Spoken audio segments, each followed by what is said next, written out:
Investigators, hoping to solve a difficult murder case, have a creeping suspicion about who did it. But to catch the killer, they must first trap their witnesses. Detectives at the scene of a young woman's murder learn that the best tool to capture her killer may be a dustpan.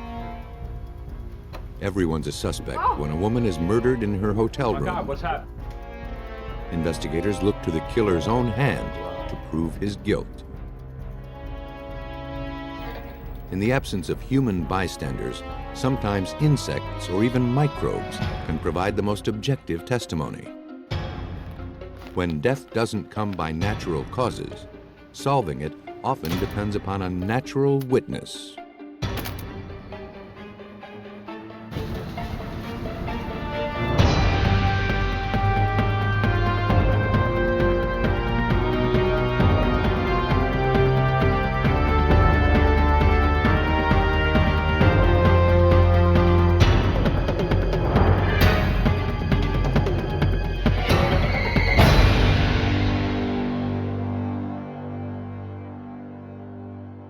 David 31. In this case, some of the names have been changed. Missing person report. On August 4th, 1982, the Ventura County, California Sheriff's Department received a call about a missing woman.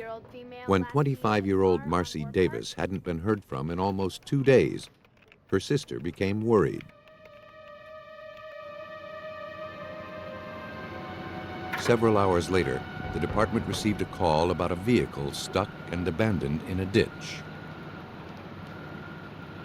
A check of the plates revealed that it belonged to Marcy Davis.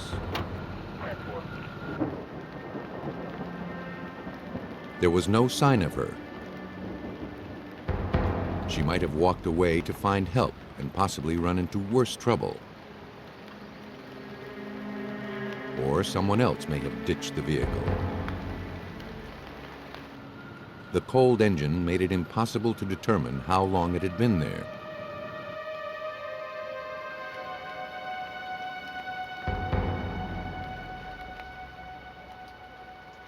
A pair of women's jeans found nearby suggested foul play. But the place was used as a dumping ground for all sorts of trash.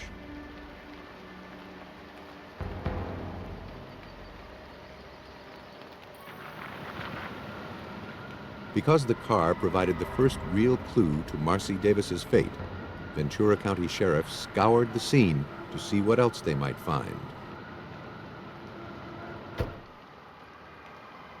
They prepared for the worst. They found it. Assigned to the case was Sergeant Larry Robertson. The patrol division had decided that they should bring in a search and rescue team to look for the body. In fact, they did find the body. She had been found strangled and left nude, buried under leaves and debris. Have you called forensics? Marcy Davis's blouse had been torn and tied tightly around her neck. It appeared she might have been raped.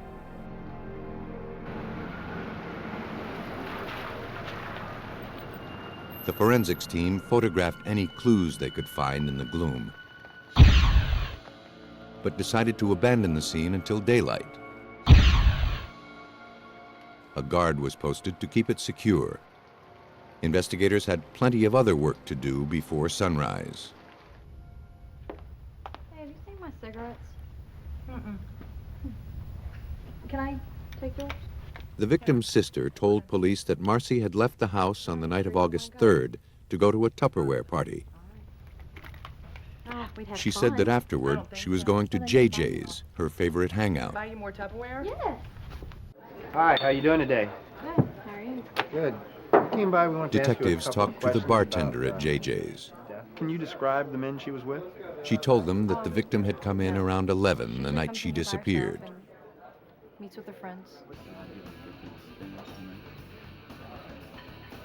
She said that Davis was drinking and playing pool with another bar regular named Michael Nottingham.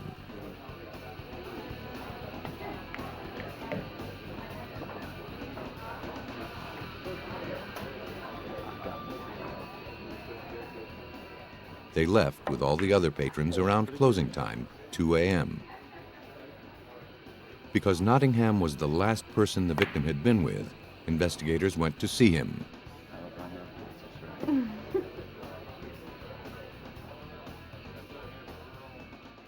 At the time, we feared that perhaps Michael Nottingham was with her, and he also had been a homicide victim. And we just hadn't found his body yet. So number one, we were trying to establish whether or not his well-being could be verified. They found him safe at home. He agreed to come to the station to talk. They showed him a photograph of Marcy that her sister provided. That's Teresa. He recognized the face, but not the name. She told you her name is Teresa? That's what she said. He knew her as Teresa. This is... She gave him a ride home, came in for about 10 minutes, then left. That's the last he saw of her, he said. Wait, license is suspended? No, I just don't have a call. Nottingham told them that after she drove off around 3 a.m., he walked to his girlfriend's house and crashed outside until her mother left at 9:30. He said that nobody saw him during that time. After Nottingham gave his statement, police went to the house he shared with his sister. They wanted to speak with her to see if she could confirm his alibi. She recognized the face in the picture as a woman Michael came home with the other night. She corroborated his account of the time spent at home, up to a point. She said he introduced the woman as Kelly, and that wasn't the only difference. She recalled that Michael and Kelly both got into her car and left together. Obviously, this was very different from the statements that Michael had given to us. The sheriff's department now had a conflicting story and a 6-hour gap in Michael Nottingham's alibi. Be the right foot sticking up. Okay. As seen. Suspicion was building, but they had nothing solid. Directs a couple of depth. That's where we are. Some cigarettes. Any forensic clues found in the victim's car would only support Nottingham's account that he'd been in it. Go up and give us some aerials. Investigators needed something to prove that Nottingham had been at the crime scene. Car's right about here, Okay. and the body's up here. Okay.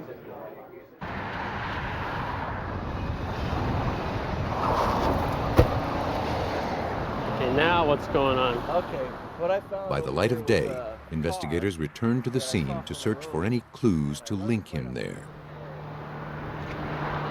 The lengthy process left no stone or leaf unturned. While processing this scene, I sat on the ground in the immediate vicinity of the body, and as we were taking leaf and branches off one at a time looking for evidence, I sat on the ground next to the body for, I would say, at least an hour, perhaps an hour and a half. Yeah, with this we found about 6 feet away from the vehicle, cigarette butts. Investigators found a tentative clue, Imprint, so in the same area as the, a cigarette. filterless cigarette butt on the ground near the abandoned vehicle matched Nottingham's brand. The clue was weak, but coupled with the conflicting stories, it allowed police to arrest Nottingham on suspicion of rape and murder. Taken the last time he was arrested. All they had to do now was prove it.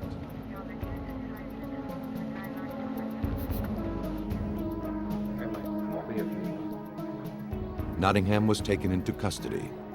As a matter of course, for cases of sexual assault, he was stripped and photographed. Take off your shirt for us. Investigators looked for scratches, scrapes, or any other evidence to indicate he may have struggled with his victim. They found something else entirely. What about the, As many as 100 small and unusual insect bites dotted his ankles and waistline. Nottingham said they were flea bites. Investigators weren't sure of their significance, but they documented the marks just in case. That night, Sergeant Robertson was awakened by itching around his ankles and waist. He recognized the unforgettable symptoms. I told my wife if I didn't know better, I would say that these bites on me that itched profusely were chigger bites, and they were just exactly like the chigger bites I had experienced in guerrilla warfare training in Kentucky during the Vietnam era. That these are the sites where they normally attack. After his physician confirmed his diagnosis, detectives wondered if these little creatures could somehow provide their big break. I've got a hole in here. They needed an expert's advice. Swelling, itching, and sometimes a fever. Drop the moaning medium onto the slide. They consulted entomologist James Webb, who specializes in parasitic insects. He told them that chiggers are larvae, the newly hatched spawn of a certain group of mites. They're born with a voracious appetite and are adept at procuring their meal. And they insert their mouth parts into the host's skin, and then with this special blade, there's one on each side, and then they'll actually inject saliva into the wound, and the saliva then dissolves the protein of the skin, and that pool of liquid then is actually sucked into the chigger with a special gut pump. It brings the material into the intestine, into the gut of the chigger. The saliva triggers the host's immune system, causing a red, itchy bump around the bite, usually within 24 to 48 hours. A survey of the investigators who searched the scene of Marcy Davis's murder revealed that most bore the telltale marks of a chigger attack. It's not by the individual bite that we recognize the chigger bite. We recognize it more as a pattern, and usually at a place where there's constriction of clothing. Because when the chigger moves up the body, it'll stop along the sock line, or the panty line, or the underwear line, or the belt line. Out of a case with no real clues, a pattern began to emerge. Michael Nottingham's bite marks were carefully photographed again at life size. It appeared the murder might have had dozens of witnesses after all.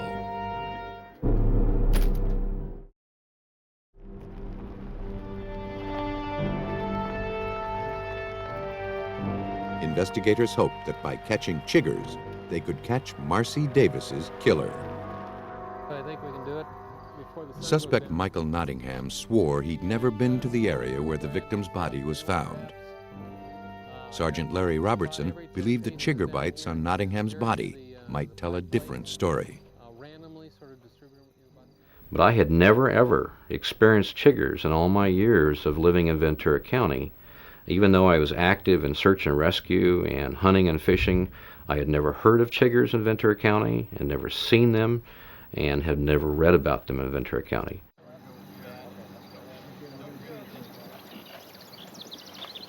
In fact, they were exceedingly rare in this part of California.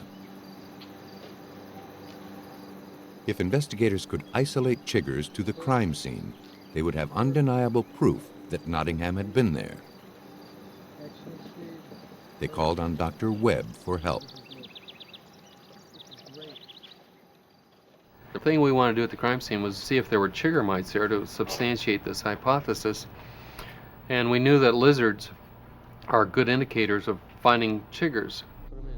Chiggers attach to lizards and feed off them. Traps were laid to catch the lizards for examination. Once they were found to be infested, Webb and his team broke out the chigger traps.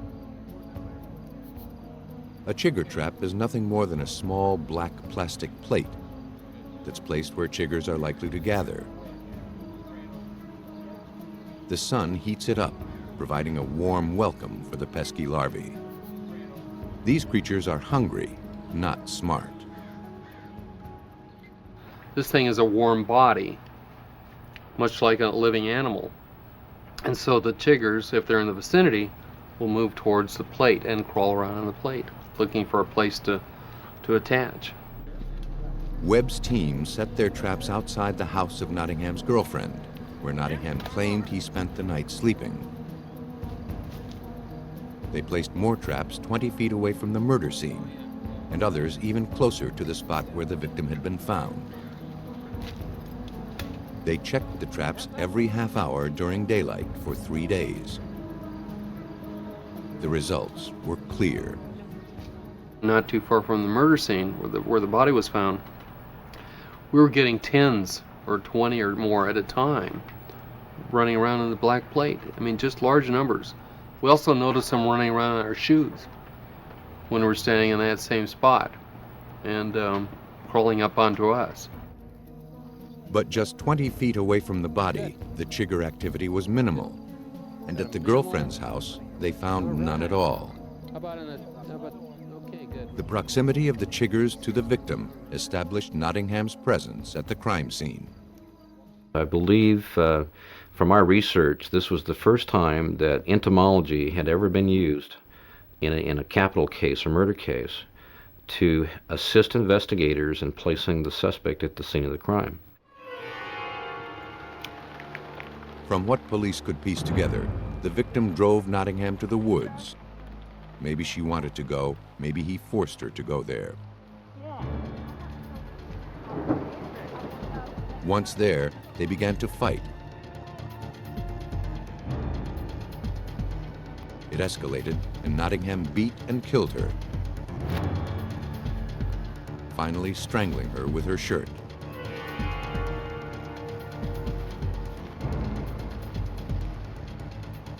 Michael Nottingham was convicted of attempted rape and the first-degree murder of Marcy Davis.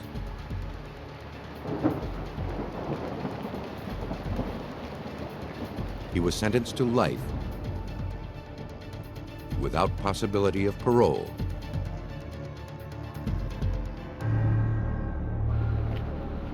Danger can lurk on the outskirts of town, or it may lurk even closer to home. Seattle, Washington. Once a rugged forest land, now it's a world-class city of 500,000. Some people come here to take advantage of new opportunities. Others come here just to take advantage. 28-year-old Molly McClure had grown up in Seattle and had been away a few years. In October 1985, she moved back to be closer to her family. She rented a modest apartment and found a job she loved as a hotel restaurant consultant. In January 1986, she called the police to report an attempted break-in at her apartment. Her upstairs neighbor, Sherwood Knight, told her he'd seen someone trying to jimmy her window while he was out for his morning jog. He scared the intruder off. The tampering on the window was plain to see. The police made out a report. That seemed like the end of it. But the next day, January 17th, police were called once again to McClure's apartment. They arrived there at the request of her boss, who had phoned them when she failed to show up for work and didn't answer her phone.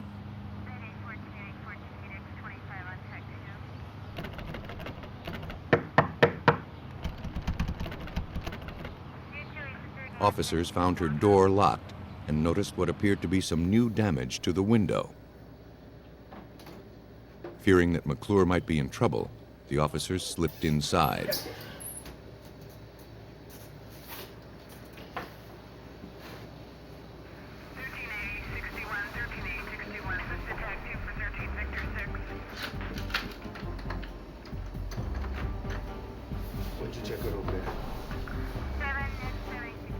They saw no signs of disturbance. Nothing seemed out of place.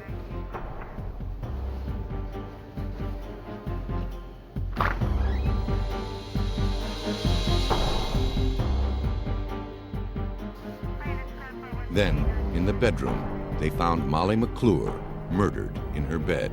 Headquarters, we got a homicide over here. We need to detect. Does it seem to be working that way? Homicide was called in. Detective Hank Gruber was assigned to the case. The young lady was laying face down on the bed and she was partly covered with a blanket, but her head was exposed. She had obvious wounds to the back of her head. There was a gag in her mouth with panties, and they were tied with a sock. The medical examiner was able to tell from the hemorrhages in the victim's eyes that she had been strangled. From the degree to which blood had pooled in her body, the ME could tell she had been dead 4 or 5 hours. While the apartment was processed for fingerprints or any other clues, the medical examiner carefully collected visible fibers and loose hairs from the body. The intensity of the crime scene processing was momentarily broken. Sherwood Knight came by to return a cookbook he'd borrowed. The neighbor from upstairs? How you doing? We're just doing a little checking around here. May I have your name, He was concerned about Molly and stunned to hear that she was dead. Oh, this is book I got. I'll tell you what, I'd like to do some more talking. The detective sent him on his way and went back to processing the scene. The Washington State Crime Lab would scrutinize the trace evidence they gathered. Detectives hoped that the solution to this case, if it existed at all, lay somewhere in these small bags. We had no idea who did this. It wasn't like there were any witnesses or anything to go on, and the case was easily recognized as a case that, if it was going to be solved, would have to be done with trace evidence. Whoever had tried to invade McClure's apartment the night before had evidently returned to finish what he'd started.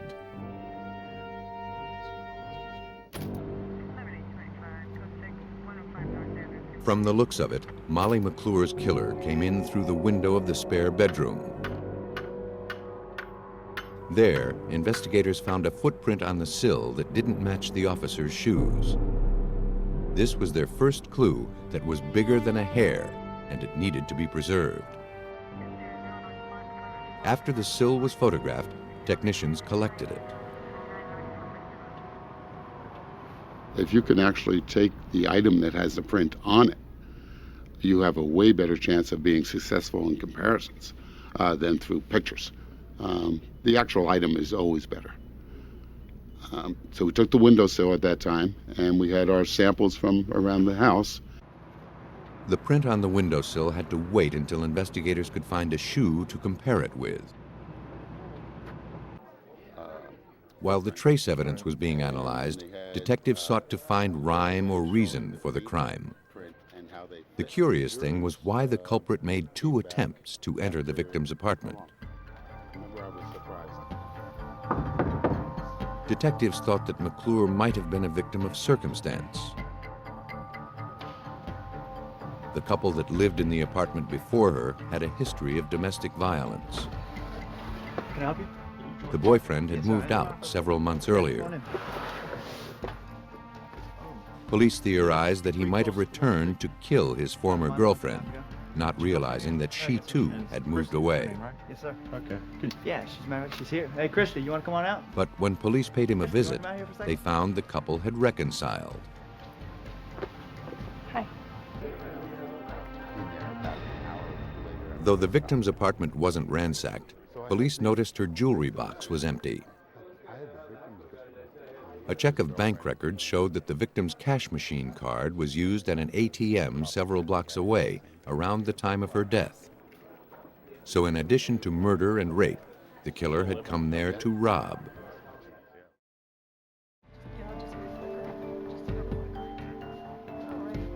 At autopsy, the medical examiner determined that the rapist's blood was type O, but so was the victim's. No more detailed analysis could be performed on the samples. The medical examiner sent the trace evidence from the sheets to the State Crime Lab, where it was analyzed by supervising forensic scientist Chesterine Swicklick, now with Swicklick and Associates. She can tell a great deal from small fibers. Everybody has the characteristics that are debris on them. Everybody has just particles and fibers which may be found on nobody else in the world. We we shed our hairs. We go to work and pick up fibers from the seat that we're sitting on, and we may pick up, if the person who worked there with us has a dog and deposited dog hairs on that seat, we pick up some of those dog hairs, and it then becomes part of our set of debris. Every time we're in contact with someone, we swap some of our debris. At a crime scene, it's up to forensics to determine whose is whose. Swicklick identified a piece of lint from clothing, blue synthetic fibers, a flake of tobacco removed from under the victim's fingernail, some cat hair, and 18 fragments of dark human hair. She determined that characteristics of the hair suggested it was from an African American. It was definitely not that of blonde, blue-eyed Molly McClure. Detectives returned to the scene to collect more clues. The debris didn't seem like the victim's, as she was also a non-smoker who was allergic to cats. But if the killer had left these traces, they would be concentrated around the victim and not elsewhere in the apartment. They collected samples of the debris from the floor of each room, moving to the corners where it tends to gather. They found no cat fur, no tobacco, no African American hairs. A picture of the killer was emerging out of the dust. He could have been an anonymous intruder or someone closer to home. In a murder investigation, it's easier to eliminate familiar faces before looking for new suspects.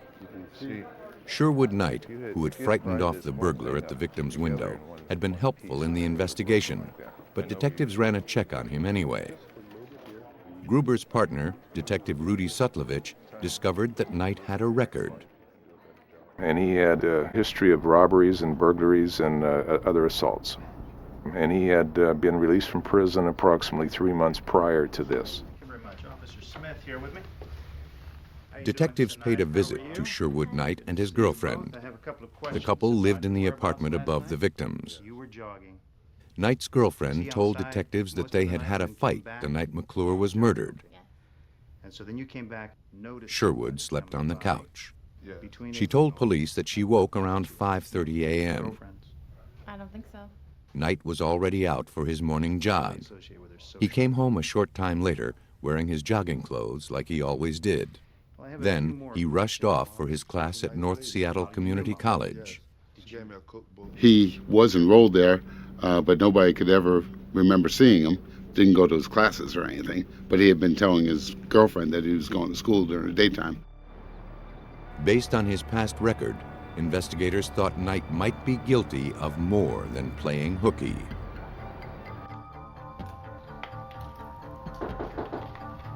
I got it.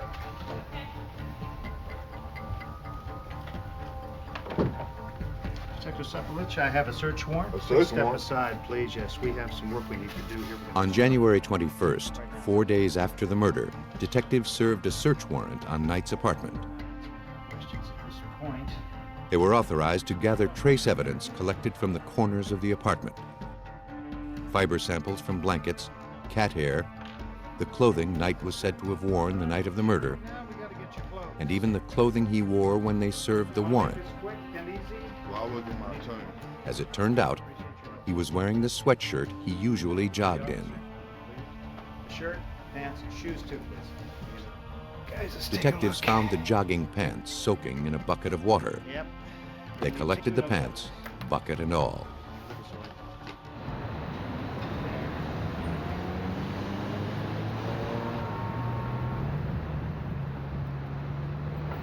Thanks. Knight was read his rights and taken into custody. Hold that down with your finger. There, his hair, blood, and saliva samples were collected. Sting a little bit, okay? Authorities could hold him no longer than 48 hours unless the tests turned up evidence to directly link him to the crime. Hold still. The shoe print left on the victim's windowsill matched the tread on running shoes taken from the suspect. But the sneaker was common, and the print would match thousands of others all over Seattle. Testing the trace evidence was more time-consuming. The pants had to be dried before they were looked at. The fibers had to be scrutinized one by one. Even matching hairs is tricky because two hairs taken from the same person might not necessarily match. If you just look at your own hair, the hair of someone who's sitting next to you, you could see some hairs are thicker, some are thinner, some are darker, some are lighter, some are coarser, some are finer. The 48 hours came and went without a definitive result. Knight had to be released. But little by little, the trace evidence began to tell the bigger story. The distinctive shape and pattern of some hairs revealed that they were from a cat. Their length and color matched Knight's pet. Then, Swicklick analyzed Sherwood Knight's pants. Red cotton fibers and cat hair were entangled in pills of lint found clinging to them. The pills matched the lint found on the victim. She still wasn't satisfied. Even though it's very compelling evidence, I would have to say there is a possibility it could have come from another pair of pants with red cotton and with cat hairs. Cats are not a rare species. The red cotton is not unusual. As her testing continued, more fibers on the victim matched other items taken from Knight's apartment. His hairs, too, matched those from the crime scene. As incriminating as that evidence seemed to be, investigators feared that no jury would buy a case that was solved by lint and cat hair. They sought an array of evidence, since no single irrefutable piece had been found. But they were getting closer. They discovered telltale bloodstains around the waistband of Knight's sweatshirt. The droplets had apparently escaped Knight's notice. Technicians tested them against the suspect's and victim's own blood. Though tests weren't as precise in the 1980s as they are today, the blood was found to be consistent with the victim's, a Caucasian with type O.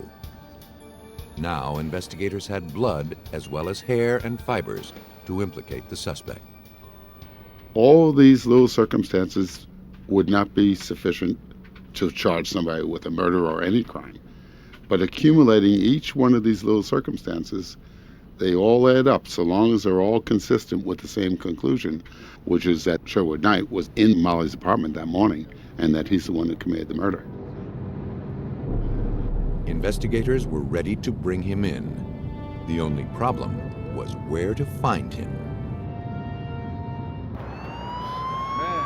When Seattle police went to arrest Sherwood Knight for the murder of Molly McClure, they learned he'd fled. A manhunt eventually led to an informant who told police of his whereabouts. How about you, partner? Change the car. On April 23rd, Sherwood Knight was arrested. What?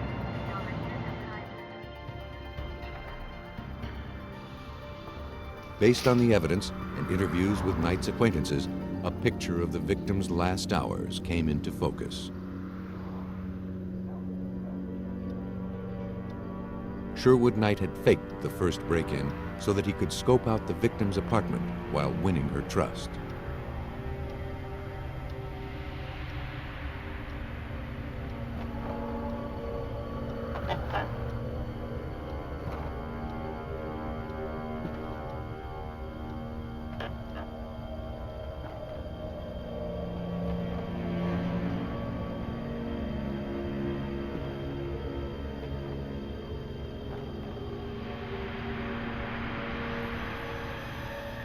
The next night, he broke in, attacked, and killed her, but not before forcing her to reveal her cash machine password. For his crimes, Sherwood Knight received life without parole. The McClure case was solved on the combined weight of tiny fibers, a drop of blood, and a few strands of cat hair. In a hotel in Ohio, investigators had even less to link a killer to the crime scene. Blue Ash, Ohio is a quiet town just outside of Cincinnati. People here guard their privacy. In this story, the names of the victim and her family have been changed. On September 3, 1994, Bert Stein and June Mays had come to Blue Ash for a family reunion. They'd left their sister, Rose Levy, in the room while they went to breakfast. Rose had promised to join them, but hadn't made it. Oh! Oh my goodness, Rose. I don't know. Rose, is she breathing? A joyful occasion turned into a family tragedy when they discovered 68-year-old Rose collapsed on the floor of their suite. They had been gone only 30 minutes. Rose? Hello, desk. Rose? She clung to life, This is but room just 220. barely. Yeah, there's somebody down. Please send somebody. From the looks of it, she had suffered a heart attack or a stroke. Move back. Everybody please move back. Medical technicians raced to save her. Police arrived too, as part of their normal procedure.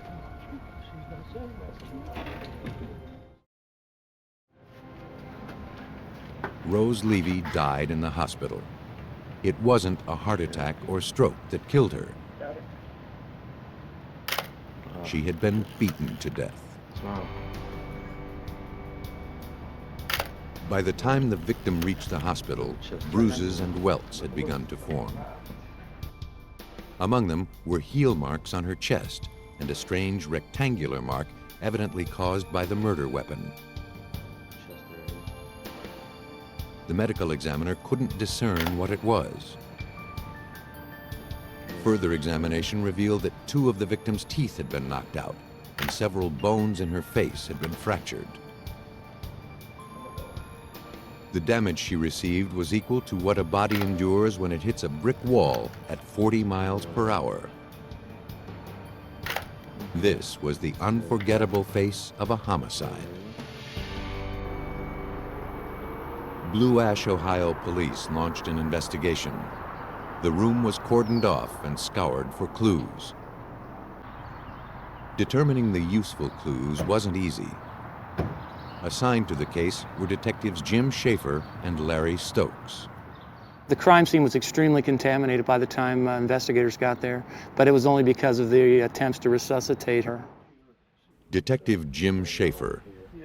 Besides blood, there was a footprint that was discovered in the bathroom, and a lot of other items that were later found to be items left by rescue workers. Rose, you awake? Are you there? According to June Mays and Bert Stein, Rose was still dressing when they were ready to go to breakfast. Are you in there? Oh, yes, Yeah, She we're told going the down couple to breakfast. go ahead without her. All right, don't forget She'd they be start down in a serving minute to at join them. 1:30. okay. Okay? All right.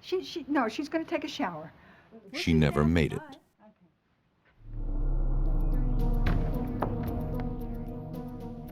As the investigation continued, some items were discovered missing. Mays, who left her purse in the room while she was at breakfast, noticed that $500 was taken from it. Thank you, ma'am. And where did you leave that purse? Later, the victim's family realized that when Rose was rushed to the hospital, she wasn't wearing a favorite ring and the custom-made pendant she never removed. They didn't turn up in a search of the room. Investigators recovered one of the victim's teeth from the carpet, but could find nothing to link a suspect to the robbery homicide.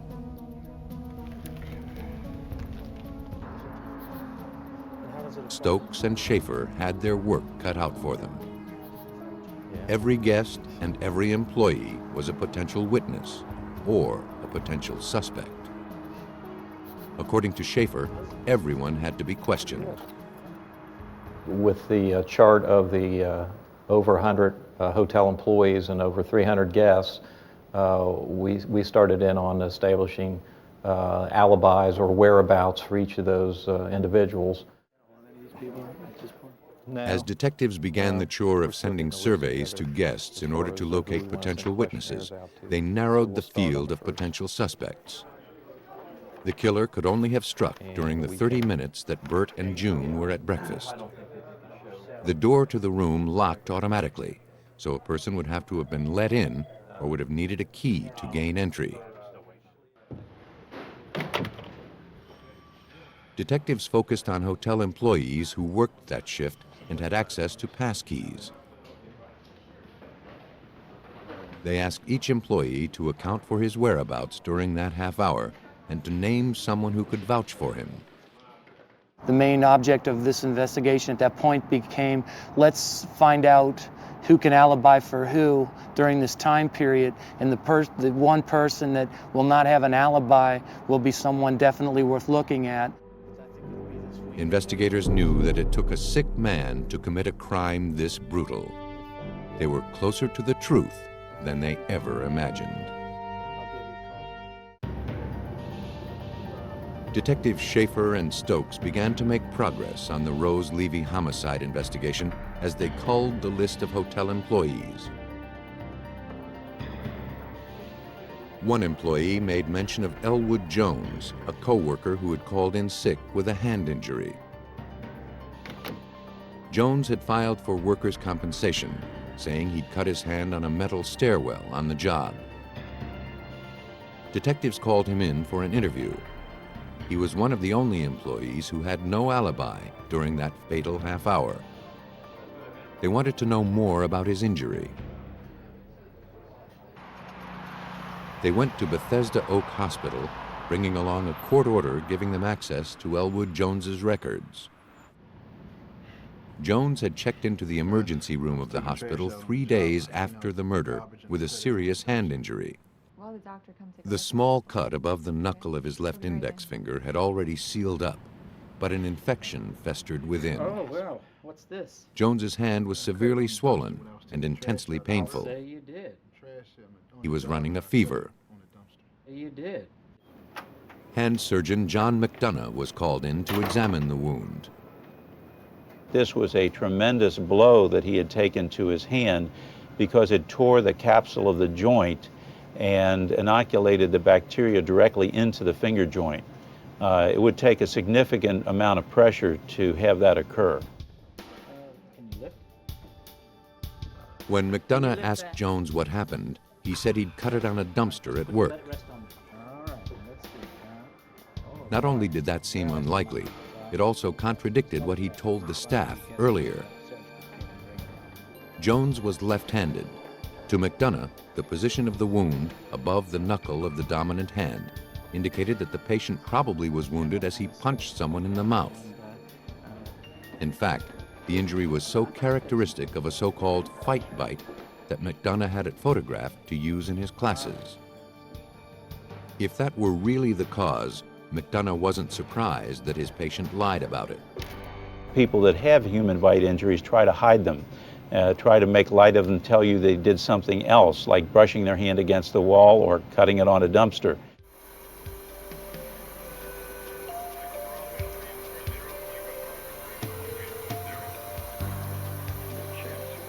The wound, whatever had caused it, called for immediate surgery. McDonough opened and drained it. He reserved some of the fluid so that the infectious bacteria could be cultured and studied. Once it was identified, the proper antibiotic could be prescribed.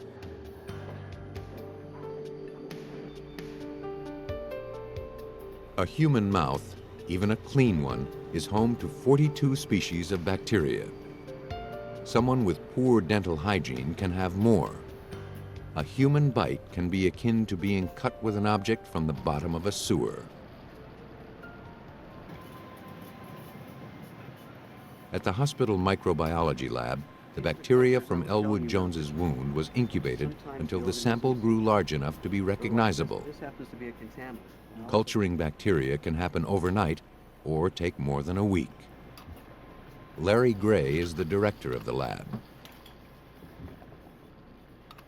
The technologist on the workup bench will look at the plates. They will look at the organisms, the texture, how large they are, the colonies, the size, the color. The result is then stained, revealing more characteristics of the species when examined under a microscope. Finally, the bacterium is identified and antibiotics are administered. Jones. How are you feeling Jones today? stayed in the hospital while his infection was Good. being treated. How's the hand? After the 5 operation days, he went home. Success, Yeah, I'll get a copy of this and put it in his record. The doctor told the This is detectives the that Jones's hand was infected with Eikenella corrodens. What the case was all about. It's a somewhat rare bacterium that thrives on dental plaque below the gum line. And then this slide over To here find it is inside the, a man's knuckle surgical required slide some where we explaining. opened it up and showed the tear in the McDonough explained it. When the hand strikes a tooth, the tooth may be broken or the sharp edge inoculates bacteria, and in this case, Eikenella corrodens, deep inside the tissue. I've been doing hand surgery for almost 25 years, and I've only seen 3 cases of Eikenella infection. All 3 of those were associated with a human bite injury. Detectives felt that Jones could have contracted Eikenella from striking Rose Levy. Now they had what they needed to isolate Jones as the prime suspect. But Jones offered an explanation. He said that after he cut himself on the dumpster, he sucked the wound to clean it. Less than 3/10 of the population has Eikenella bacteria in its saliva, but authorities had to be sure. They swabbed the inside of Jones's mouth and sent the swabs to the lab to be cultured. The results came back. They were negative. The infection was consistent with injuries incurred during the beating death of Rose Levy, and the rarity of the Eikenella infection was enough for detectives to serve a search warrant on the apartment Jones shared with his girlfriend. They confiscated his shoes so they could compare their heel marks with bruises found on the victim. Jones's car was impounded and searched for fiber, blood, or other trace evidence to tie him to the crime. But the most compelling evidence was visible to the naked eye: a hotel passkey. And in a toolbox in the trunk lay the victim's missing pendant. Jones was arrested for the murder of Rose Levy. Prior to his trial, the bruising patterns on the victim were digitally enhanced and the murder weapon was revealed. The marks corresponded with the walkie-talkie that Jones carried on the job. His shoes also matched bruises found on the body. Based on the evidence, investigators put together the events in the hotel room. When Jones saw Bert Stein and June Mays leave for breakfast, he thought the coast was clear for robbery.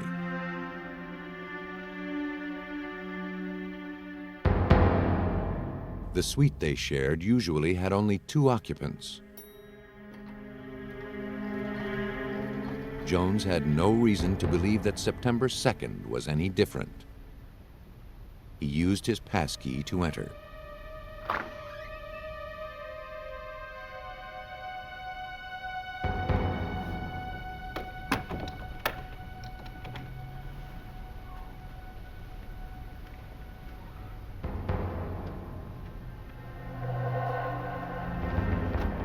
He didn't expect a witness. Excuse me. He knew he couldn't afford one.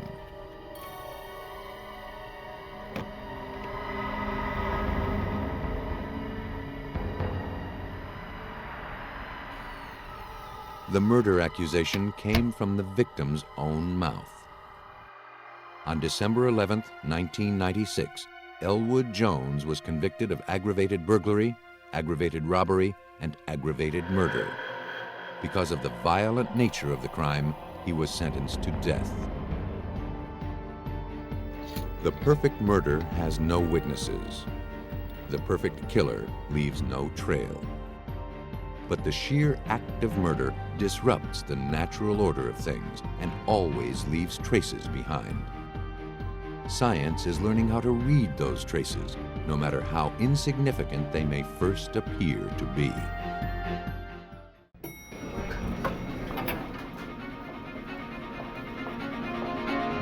As a young woman slowly grows weaker, a murder investigation gains strength. To solve it, detectives must extract a dark family secret from the grave.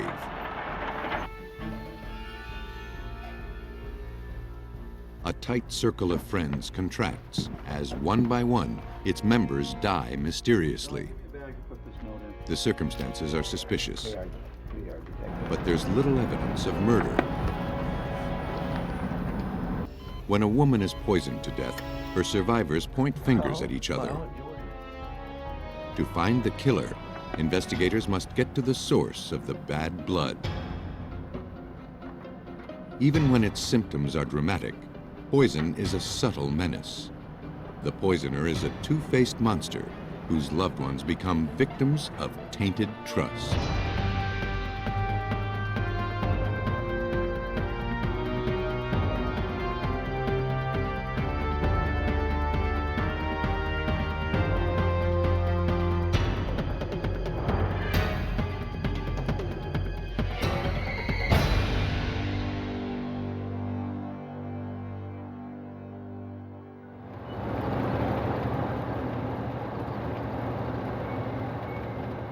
On September 19, 1979, Marie Hilley rushed to the University of Alabama Hospital in Birmingham.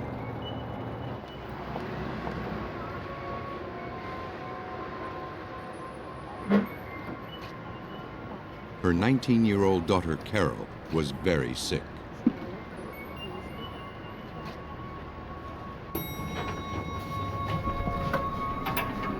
For the past 5 months, she'd suffered severe vomiting, stomach cramps, a deteriorating nervous system, and paralysis in her legs. Her hands became clawed and nearly useless. Marie, a widow who doted on her only daughter, was frantic to find a cure for Carol's grave illness.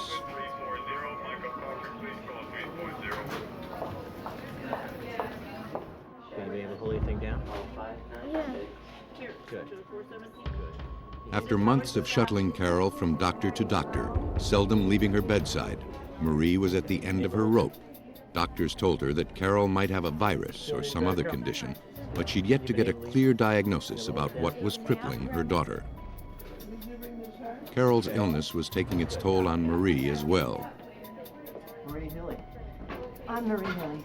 On Carol's first day at the University of Alabama Hospital, a plainclothes police officer came looking for Marie. Yes, what can I do for you? He asked if he could speak to her in private. The truth, I don't really want to talk to you about right here. Be right back, Carol. Carol's mounting medical bills were wreaking havoc with Marie's finances. A bank and a furniture store in nearby Anniston filed complaints against her for passing bad checks. The officer served Marie with an arrest warrant. He was taking her to jail. Not wanting to alarm her daughter, Marie made up a story about why she had to leave. Carol had no knowledge of her mom's arrest. The next day, when Carol couldn't reach her mother, she called her Aunt Frida, who came to see her and tell her about Marie.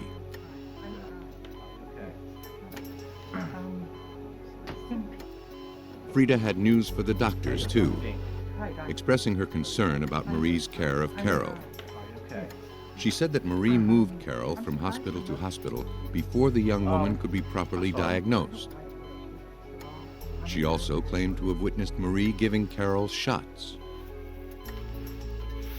She feared that Marie's desperate attempts to heal her daughter were only making her more ill. This possibility made Carol's doctor rethink his diagnosis. Perhaps her illness was caused by a toxin rather than a virus.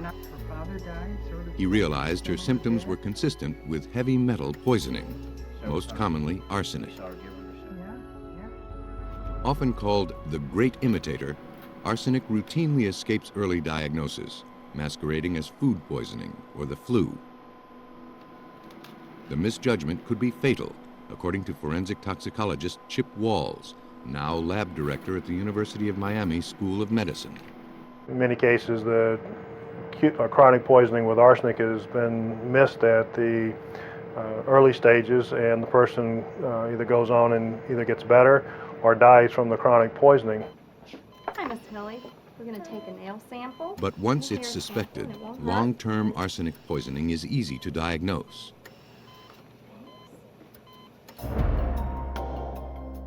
Carol's fingernails displayed the broad white lines called Mees lines that signal the presence of arsenic in the bloodstream for longer than 6 weeks. Following up on this crucial discovery, nail and hair samples were sent to the lab to determine the extent of her poisoning. That would help determine the source of her exposure and how long she'd been exposed. The samples are carefully weighed before they're put into what's called a digesting flask. Nitric and sulfuric acid are mixed with the sample and heated.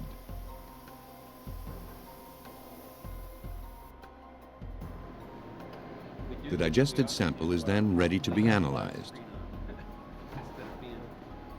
Early readings showed high levels of the poison in Carol's samples, but it would take weeks to get more detailed results.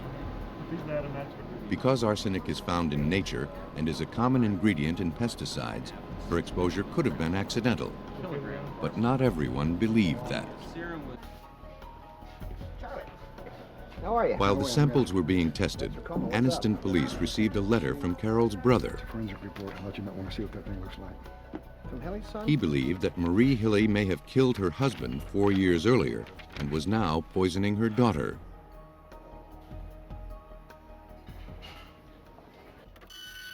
Lieutenant Gary Carroll, now chief investigator, went to speak with Carol Hilly.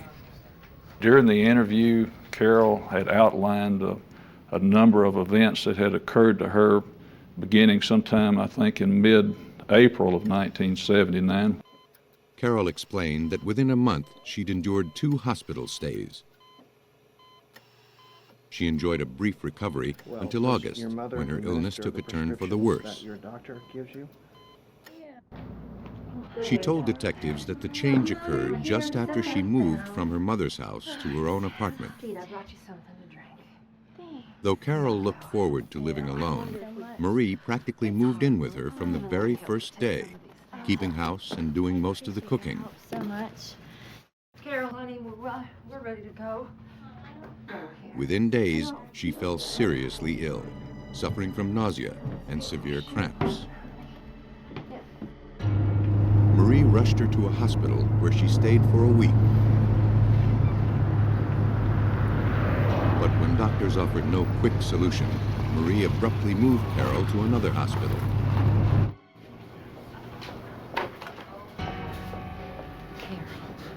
Carol recalled that in September, while she was in the hospital, her mother gave her 2 orange pills and 2 injections. Marie told her daughter they would ease the paralysis in her legs, but still her illness progressed. Here it goes.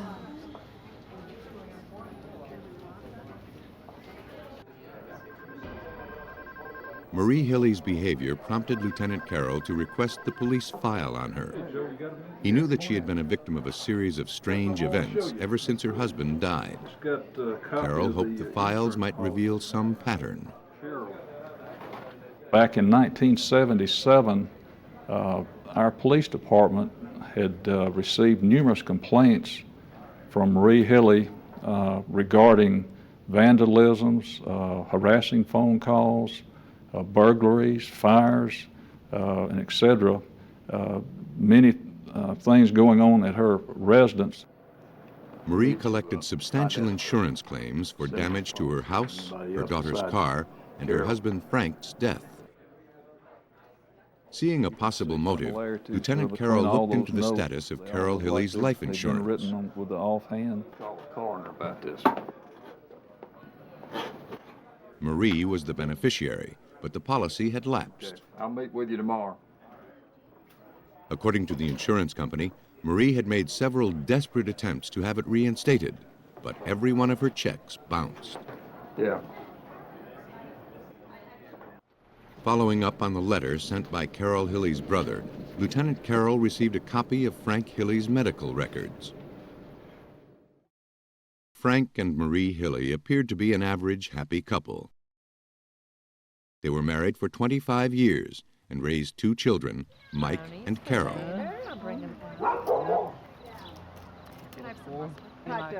As her kids were growing up, Marie maintained an active social life. Frank enjoyed his role of the hard-working breadwinner, active, healthy, and rarely missing a day of work. But one evening in May 1975, Frank came home in agony from an upset stomach. He stayed home most of the next week. Marie tended to him around the clock. But Frank's condition worsened rapidly. Within a matter of days, he was dead. No, don't lift your head. At the time, the circumstances were considered tragic, but not criminal. And even now, it seemed inconceivable that a woman could be cold-blooded enough to poison her own family. Marie Hilly just didn't fit the mold of murderer. But in hindsight, Frank Hilly's symptoms suggested a classic case of arsenic poisoning. To be sure, investigators needed to exhume his body. It would be easier with Marie's permission. I read them to you? Yes. With these rights in mind, would you? She was still in custody for writing bad checks. She denied any involvement in her husband's death. Sir, just sign this, please, right here. And granted permission for his exhumation and autopsy.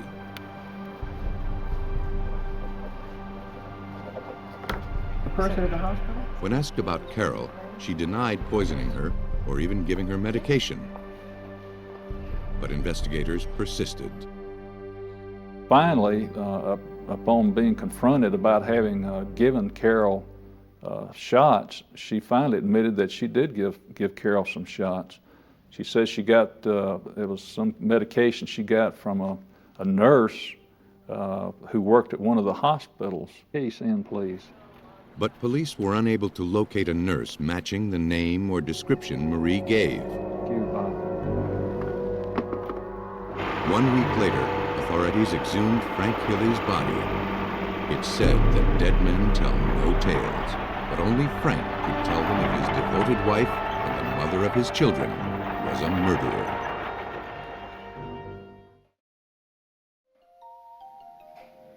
While investigators in Alabama collected hair and nail samples from Frank Hilly's exhumed remains, the results from Carol Hilly's arsenic testing came back from the lab.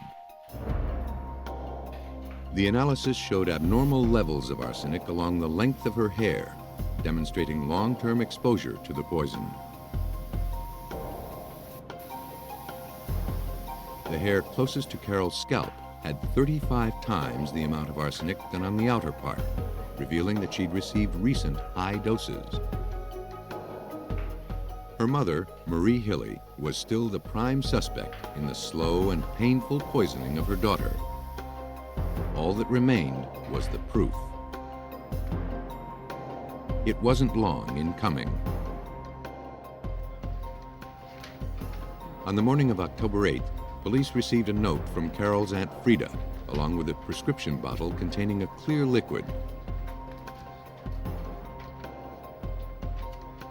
The note said she found the bottle in Marie's jewelry box. Detective Carroll sent the bottle for analysis. A half hour later, the lab confirmed the bottle contained arsenic. A similar vial was taken from Marie's purse when she was first arrested for check bouncing. It appeared empty, but investigators suspected it might hold some residue. They rinsed it with distilled water, then tested the rinse water.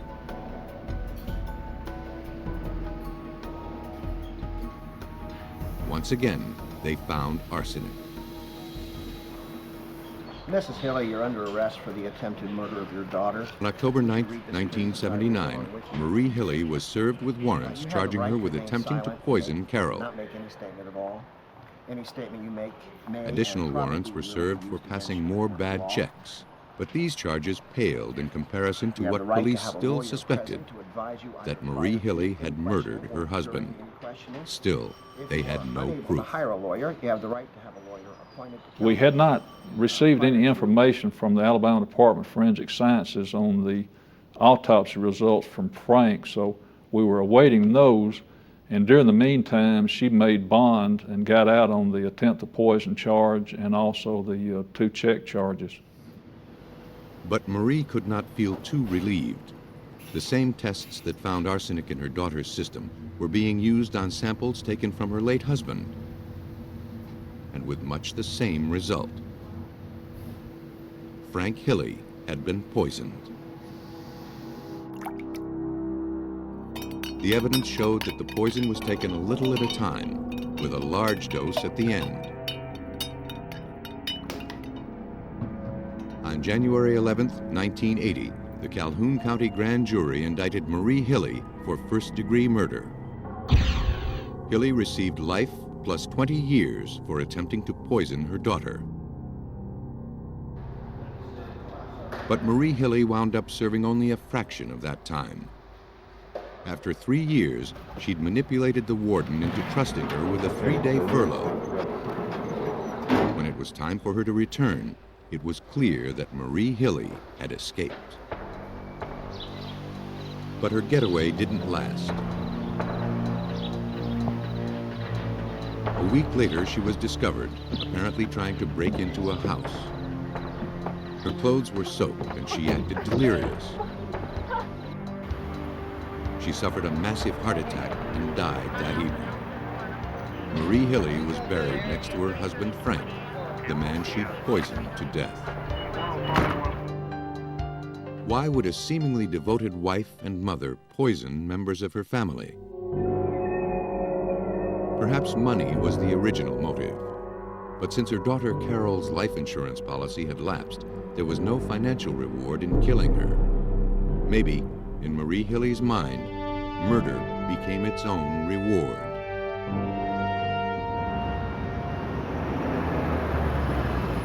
In that regard, she wasn't alone. On the afternoon of June 28, 1987, Carrie Middleton answered a call to check on 30-year-old Lisa K. Chandler in Odessa, Texas. Lisa had been seriously depressed, and her friends were concerned.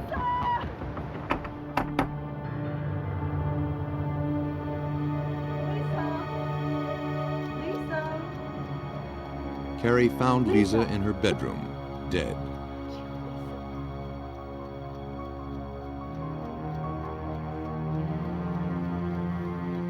She ran to phone the police, not to call in a suicide, but to report a murder. Police found no evidence of a crime, no forced entry or signs of struggle. In fact, there seemed no cause of death at all. I need to bag this note. Don, give me a bag to put On the this note nightstand lay a scrap of paper with scribbled notes, but it didn't mention suicide or anything else that could be related to Lisa's death. in. I'm gonna take this out. Be right back. A washcloth on the floor had no stains or other visible clues. It seemed the victim had died peacefully and mysteriously in her sleep. Morning, Gene. How are you this morning? According to Detective Mickey Brown, now a chief of police, that was reason enough to investigate further. Thank you. You have a victim here that apparently there's no reason for cause of death, and this is a young female. There's no trauma, so I immediately become suspicious as to what caused this young lady's death. Out of her mind with grief, Carrie Middleton insisted to police that her friend was murdered. But without any evidence, their best strategy was to wait for the autopsy report. He told me to check all the police stuff. I know. Look. Tissue samples were sent to the Texas College of Osteopathic Medicine, where forensic toxicologist Gary Wimbish tested them. We look for the drugs or substances with the highest probability of having an association with the cause of death. For example, ethyl alcohol, carbon monoxide, other volatile substances or alcohols that may have been involved drugs of abuse would be high priority, and then second with routine prescription medication. Blood specimens revealed a high concentration of ethyl alcohol found in wine or beer. Though it may have contributed, the alcohol couldn't have caused Lisa's death on its own. With the victim's death still a mystery, Detective Brown couldn't discount the possibility of foul play. He'd learned from Carrie Middleton that Lisa was in the middle of a bitter divorce from her husband, Kyle. Carrie also said Lisa was having an affair with David Dowler, a mutual friend with an exotic lifestyle. Well, the more she talked, she got into telling us about Dowler, and it began to read like a Tom Clancy novel. You know, he was claiming to work for the government, to be work for the CIA, to be a spy catcher, things of that nature. And she was very sincere in what she was telling us, but it seemed far out at the time. Because Dowler was the last person to be seen with the victim, an interview was arranged. He was cooperative and seemed friendly and personable.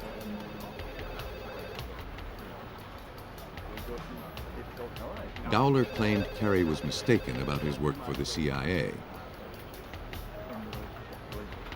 But he did share the opinion that Lisa Chandler was a victim of foul play.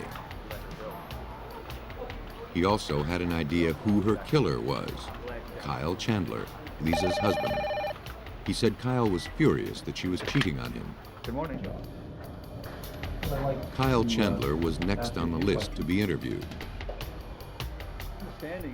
Fearing he was the prime suspect in his wife's death, Chandler brought his lawyer with him. Kyle also felt that Lisa was murdered, but he pointed the finger back at his accuser, David Dowler. The names of your closest friends that you and Lisa had? I'm Juan. How are you? Hi, Juan. Kyle Chandler portrayed Dowler as an unusual man with a sinister edge. He owned and operated a one-hour photo shop, but claimed that was only a cover for his real job as a CIA agent. As a government insider, Dowler claimed he knew in advance which friends were in danger. He seemed to be right. According to Kyle Chandler, Dowler knew more than he was letting on about the death of Lisa Chandler and the unexplained deaths of two of their other friends.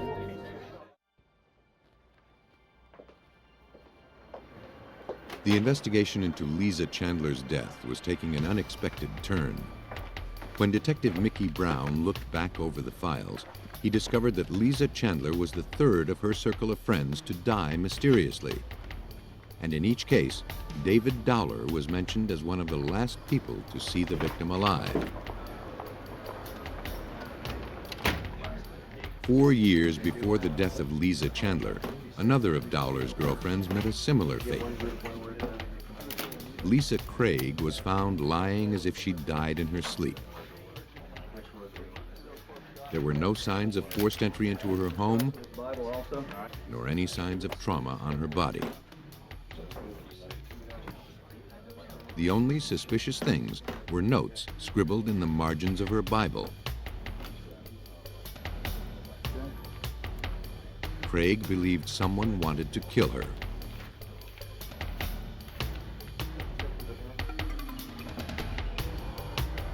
Craig had a history of anorexia nervosa. An autopsy found no other evidence, so the medical examiner concluded she died as a result of that condition. However, since there was no specific cause of death, he left her file open and saved her tissue samples. Hi, ma'am. How are you today? What can I 3 do for years you? later, the next to die was Dowler's business partner, Juan Casillas. After Dowler was laid off from his job at an oil company, he and Casillas opened a photo store together.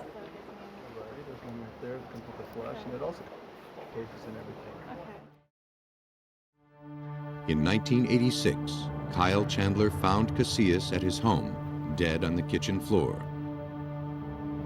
The autopsy revealed an unidentified substance in his tissues.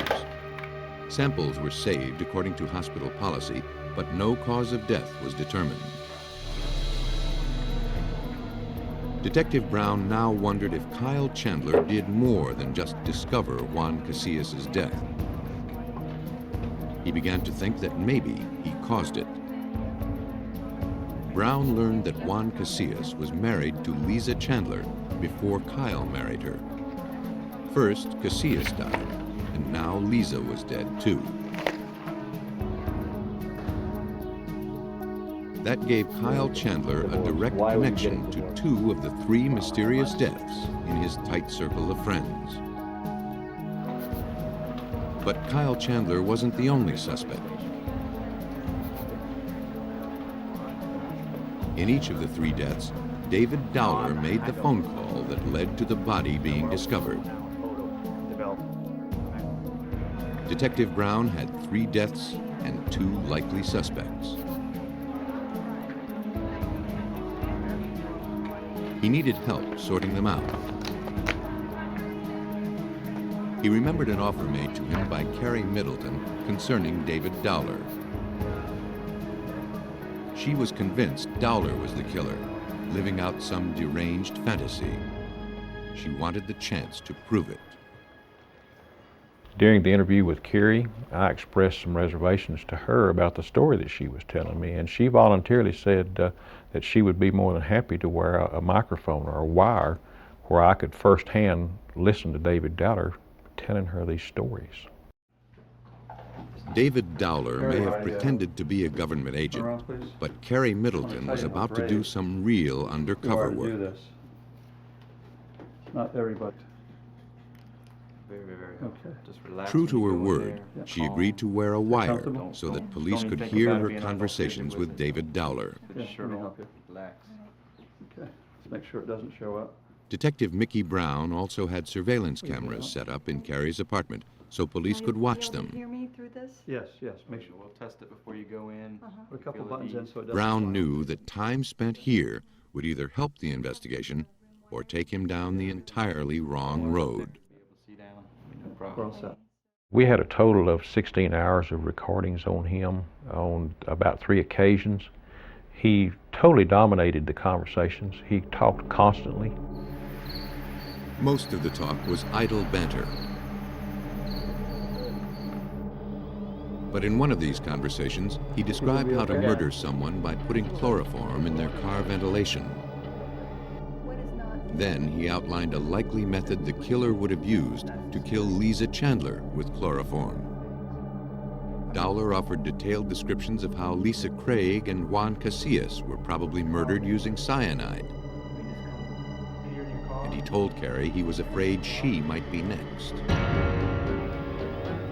These were either the veiled confessions of a mad serial killer, the ramblings of a man desperate for attention, or both.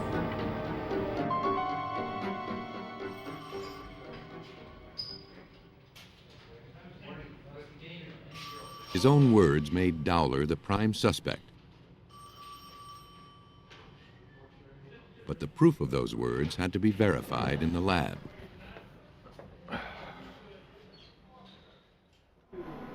Tissue samples from Lisa Craig and Juan Casillas were sent to Gary Wimbish to test for cyanide. The test that we employed to assay for the cyanide actually is a testing protocol that is not ancient, but certainly has been around for a while, called a Conway diffusion cell. It's a simple device that holds a blood sample in one compartment, a trapping solution in the center, and sulfuric acid on the other side. The container is then sealed and rotated so that the blood and acid mix. The acid releases the cyanide from the blood in its gaseous form, which is then trapped by the solution in the center compartment. The solution changes color to indicate how much cyanide is present. We found rather large amounts of cyanide present in the blood specimens of Casillas and Craig. The concentrations were about 7 to 10 times the amount that are often found in lethal cases. The results were indisputable. Both Craig and Casillas were killed with cyanide. To test Lisa Chandler, Wimbish used a gas chromatograph to detect traces of chloroform. A microscopic tissue sample was placed into the apparatus, which was calibrated to show the unique spectroscopic fingerprint of chlorine compounds. This is the internal standard, and this is where The test revealed that Lisa Chandler had enough chloroform in her system to kill 7 people. All right, good.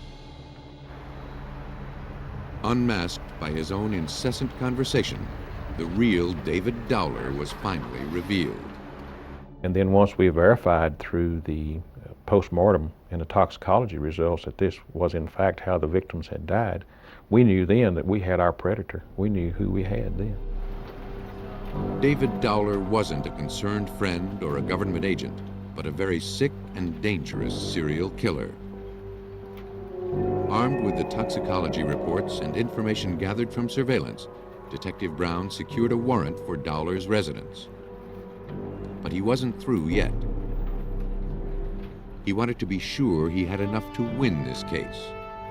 He hoped for a confession, if not to police, then to Carrie Middleton. We decided to tape one more conversation to try to obtain as much evidence as possible. By going through with another meeting, Brown was using his key witness as live bait for a known killer. Carrie was putting her life on the line. By now, Dowler might have suspected she was talking to police. Even with officers just outside, she'd be on her own if Dowler moved in quickly with a knife or gun. As an extra precaution, Detective Brown wired Carrie's entire home and had additional police standing by just in case. That evening, when Dowler came to Carrie's home, the two spoke amiably at first, concentrating on small talk. Then, Dowler began talking about how the police were bungling the investigation into Lisa Chandler's death. He mentioned that he kept a pistol in his car, and once again told Carrie that she was in danger. Then, he suddenly announced he had to leave for a moment, but that he'd be right back.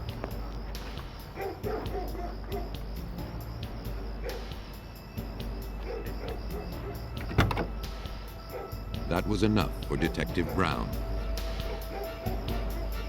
He's heading south. Not wanting to First risk Street. Carrie's life any further, he had his officers move in and arrest Dowler in his car. Down. Put your hands up. On your knees.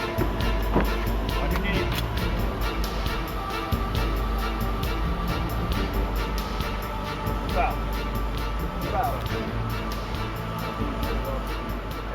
From the evidence retrieved at the scene, Detective Brown may have acted just in time. We arrested Dowler shortly after he left the witness's residence, and we found in his possession a pistol, a silencer, ammunition. We also found some lockpick sets and ski mask that he had. These suspicious articles couldn't begin to suggest the vast and deadly arsenal Dowler had at his disposal. At his house, detectives uncovered explosives, blasting caps, crude eavesdropping equipment, more homemade gun silencers, and chemicals used to make explosives and poison. The police needed a truck to haul it all away.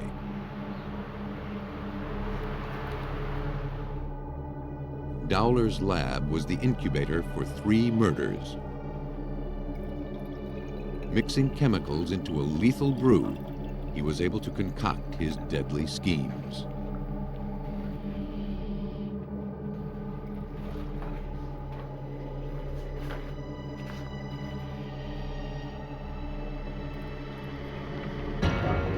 He denied killing Lisa Chandler and told investigators he was only trying to help her. I was just be honest about what's really bothering me. First, he said he had her write down questions about their relationship. Then he said he would help her find a hypnotic state by pouring chloroform into a washcloth that was covering her face. According to Dowler, she would then be able to answer her own questions with her subconscious. Get comfortable.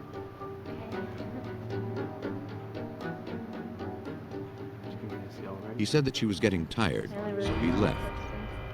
Yeah. Dowler claimed she must have taken more chloroform herself to commit suicide. Investigators didn't believe it. No bottle of chloroform was found at the scene. The forensics report also proved Dowler's story couldn't be true. That couldn't have happened because when Dr. Wimbish did the toxicology, she had 7 times the toxic amount in her system, and she would have been sound asleep long before she could have self-administered that much chloroform to her. Dowler had administered the fatal dose. He may have lived a fantasy life as a secret agent, but he played the real-life role of murderer. In January 1988, David Dowler was sentenced to life in prison for the death of Lisa Chandler. Because he received the highest possible penalty, he was not tried for the other 2 murders he is suspected of. David Dowler killed for the sake of killing. In Little Rock, Arkansas, investigators found that poison was just one part of a killer's elaborate master plan.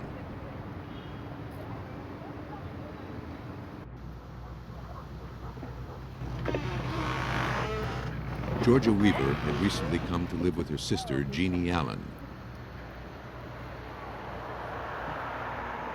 When Jeannie had told her younger sister that her cozy home had become too much for her to manage by herself, Georgia was happy to move in and help out. On December 19, 1992, Jeannie was struck with a sudden, intense illness.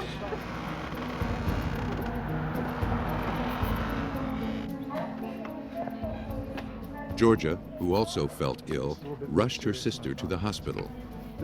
For 2 weeks, doctors puzzled over the root of her symptoms, thinking it might be food poisoning. When her condition worsened, they ordered tests for heavy metal poisoning. The results showed Jeannie had nearly 20 times the normal amount of arsenic in her system. Intentionally or by accident, Jeannie Allen was being poisoned.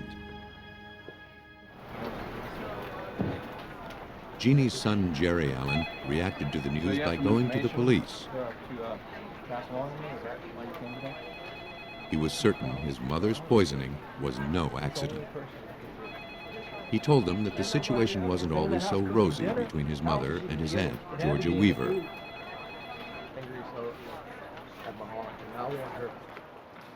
Detective Steve Moore listened to Jerry Allen's story. He told us that they had been involved in a dispute in years past over a inheritance from their mother who had died, and apparently Miss Weaver had spent some of the money without Miss Allen's knowledge. The sisters hadn't spoken to each other for 4 years. Jeannie had only recently decided to make amends and invite Georgia back into her life. Jeannie was lonely. Her husband, James Allen, was incapacitated with a stroke, and her kids were grown. Georgia began spending the night at Jeannie's house and cooking all of the meals. But Jerry believed that Georgia was scheming to take financial advantage of his mother once again. Need more pop? No.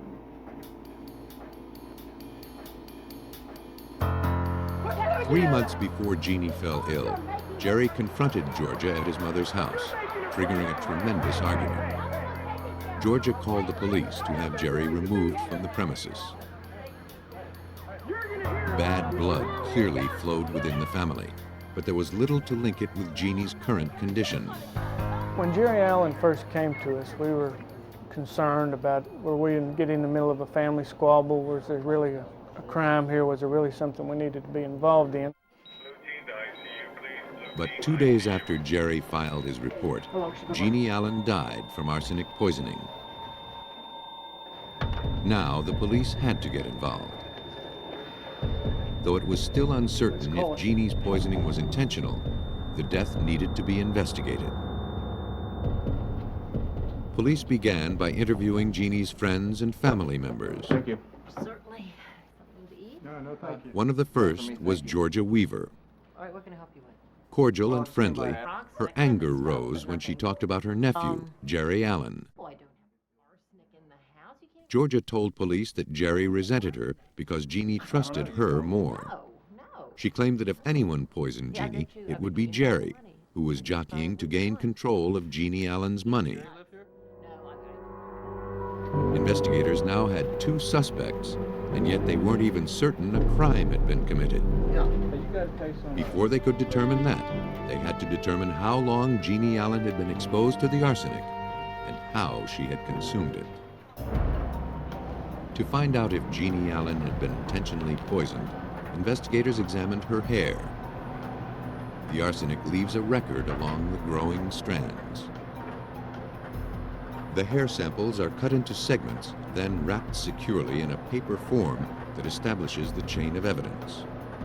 Because plastic bags could contaminate biological samples, labs use paper wrapping. Each segment is individually tested for arsenic. The duration of a person's exposure can be determined by seeing how much of the hair contains the poison.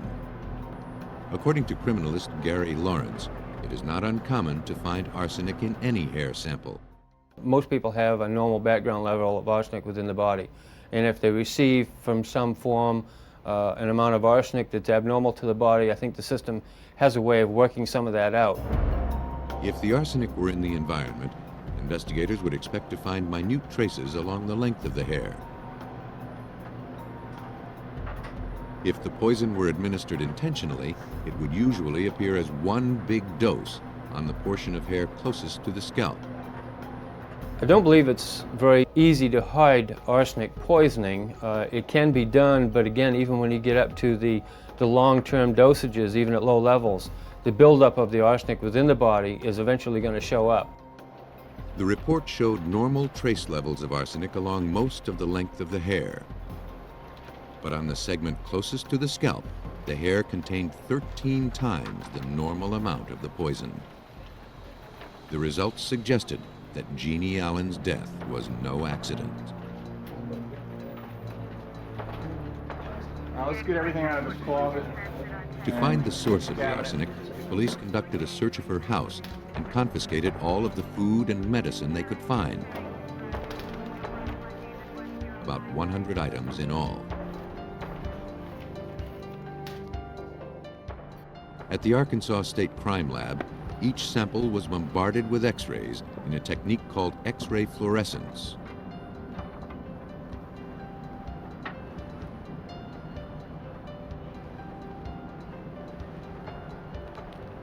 Electrons in the samples become excited, giving off specific levels of energy.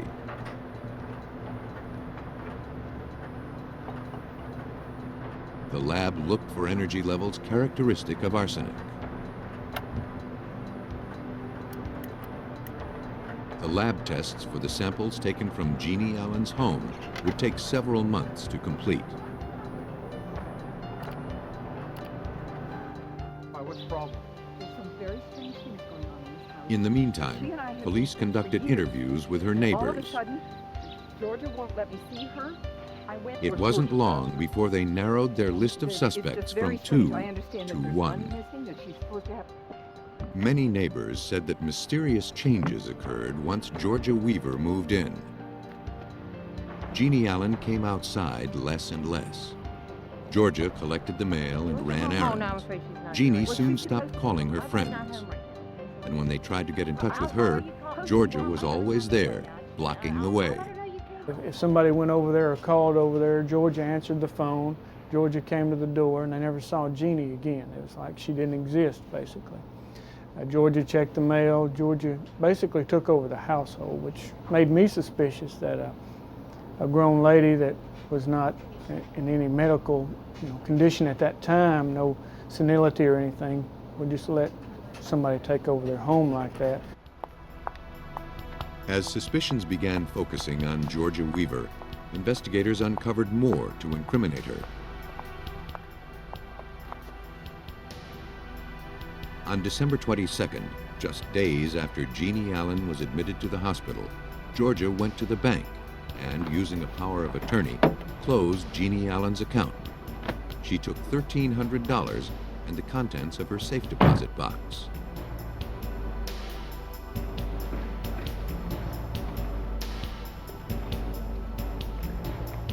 Georgia was arrested at her job in a local motel. In her possession was about $1,000, Jeannie Allen's car, a credit card, and her power of attorney. Upon closer inspection, investigators noticed an odd detail about the power of attorney. Yeah, see if you know these guys in there. On this document, legally handing Jeannie's rights to Georgia Weaver, both Jeannie Allen's printed name and signature were misspelled. In order to get a true sample of Georgia's signature, police had her sign her name and Jeannie's several times in front of witnesses. Oh, no, we're not finished yet. The signatures were sent to the Arkansas State Crime Lab for analysis. Jeannie Allen's known signature was compared with Georgia's version of the signature. The differences went beyond the spelling errors, according to Dawn Reed, Chief of Questioned Documents. There were pressure habits that were extremely different. Extreme differences were noted between the spacing habits of the writer on the question document and the known handwriting of Jeannie Allen.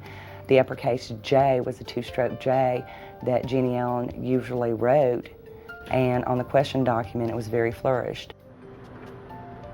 But when Reed compared the signatures written by Georgia Weaver to the one on the power of attorney, she knew she caught the forger hands down. I positively identified Georgia Weaver as writing Jeannie Allen's signature on the power of attorney, which is totally conclusive. There was no qualified opinion. She wrote that. The probability that any other individual could have is nil. Georgia was arrested for theft and forgery.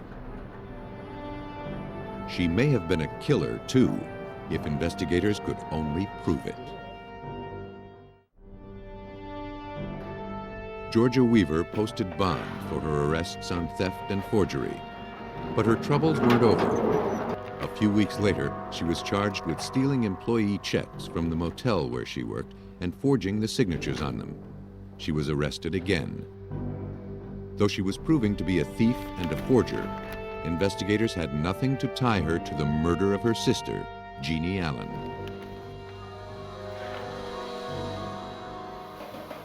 Then, a co-worker reported finding a bottle of rat poison hidden where Georgia always kept her purse. It wasn't a brand the motel used.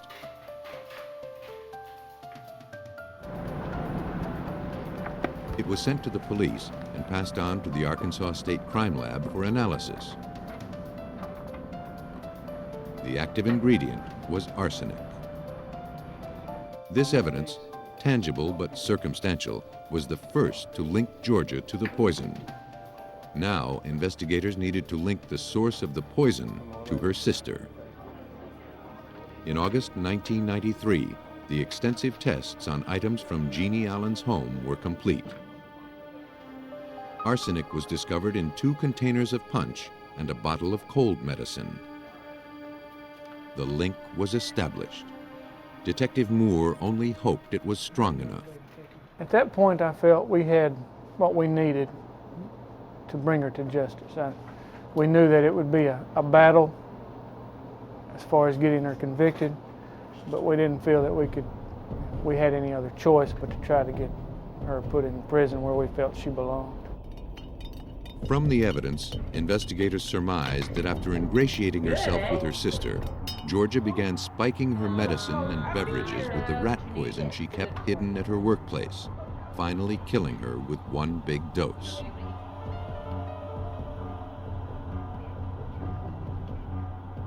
On May 4th, 1994, Georgia Weaver was convicted of the capital murder of her sister, Jeannie Allen. I believe what motivated Georgia was greed, power, and also probably a motivational fact was that she wanted what Jeannie had as far as a home, a family, the financial stability that she had, whereas Georgia was alone, out of money. And I believe that maybe that she saw that's the only way she could get what that had was to take this route. But the route she took proved to be a dead end. Georgia Weaver was sentenced to life in prison with no parole and is currently serving at the Arkansas Department of Corrections. The act of poisoning begins with a simple premise. The poisoner believes he can hide his guilt behind a mask of concern. But time and again, forensics has proven this premise false.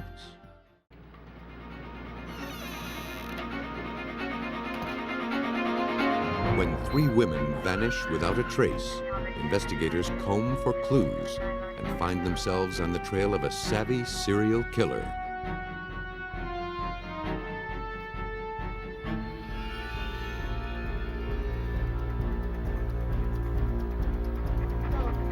Without witnesses, detectives are at a total loss to find a missing woman. To solve this case requires an act of God. When a woman disappears from under her own roof, investigators suspect that she was murdered. But getting to the bottom of it will require some sophisticated technology. Most murder investigations begin with a body. But when the body is missing, detectives face the ultimate challenge: catching a killer when the victim is presumed dead.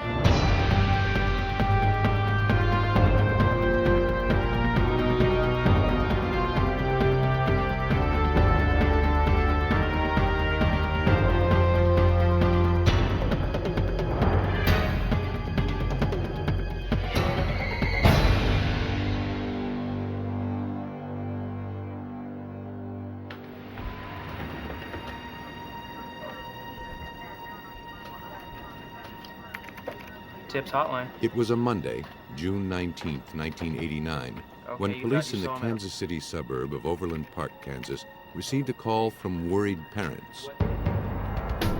Their daughter, 24-year-old Joan Butler, hadn't shown up for work that morning. She hadn't even phoned in. No one had seen her since early the day before. That's interesting because... Though she had been gone just over 24 hours, her parents were convinced something terrible must have happened to prevent her from contacting anyone. Police agreed to check on her.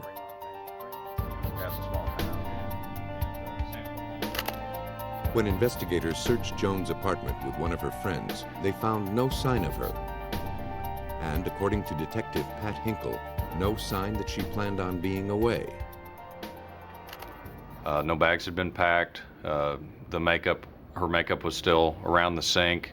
No clothing appeared to have been removed from the apartment, so the only thing missing was Joan.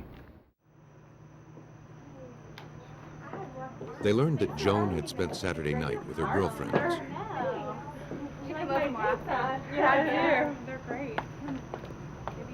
At 4 a.m. Sunday, she went home. I love you. That explains it. Thanks again. I'll call you tomorrow. That was the last time they saw her. Joan Butler wasn't the kind of person to leave without a word. She saw her parents at least once a week and socialized often with her friends. She wouldn't miss work without good reason.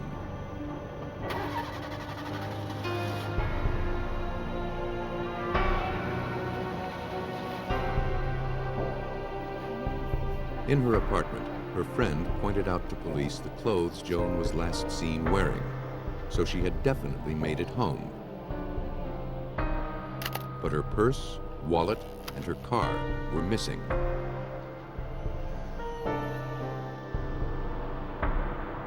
By roll call Tuesday morning, the mystery had deepened. A check of Butler's bank account revealed that $300, the daily maximum, had been withdrawn from an ATM at 6 a.m. Sunday, just 2 hours after she was last seen. It happened again early Monday and early Tuesday. All the ATMs were in the Kansas City area. None had video cameras. The pattern suggested that someone else was in control of Joan Butler's account, and maybe in control of Joan. He had gone down and played, I don't remember. Her family and friends posted leaflets all over Kansas City, describing Joan and her car and pleading for help to find her. Her disappearance made the news, but turned up no leads. Until 1 week later. On June 25th, police got their first tip. Sir, can I speak Joan's to you for a minute? car had been spotted outside an apartment complex 40 miles from her home.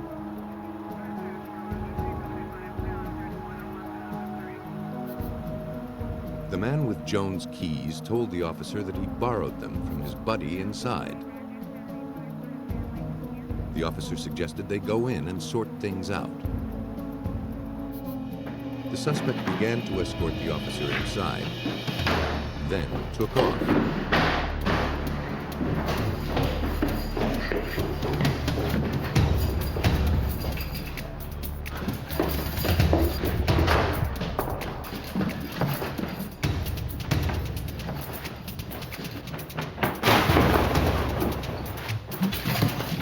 He caught the policeman by surprise and made an agile escape.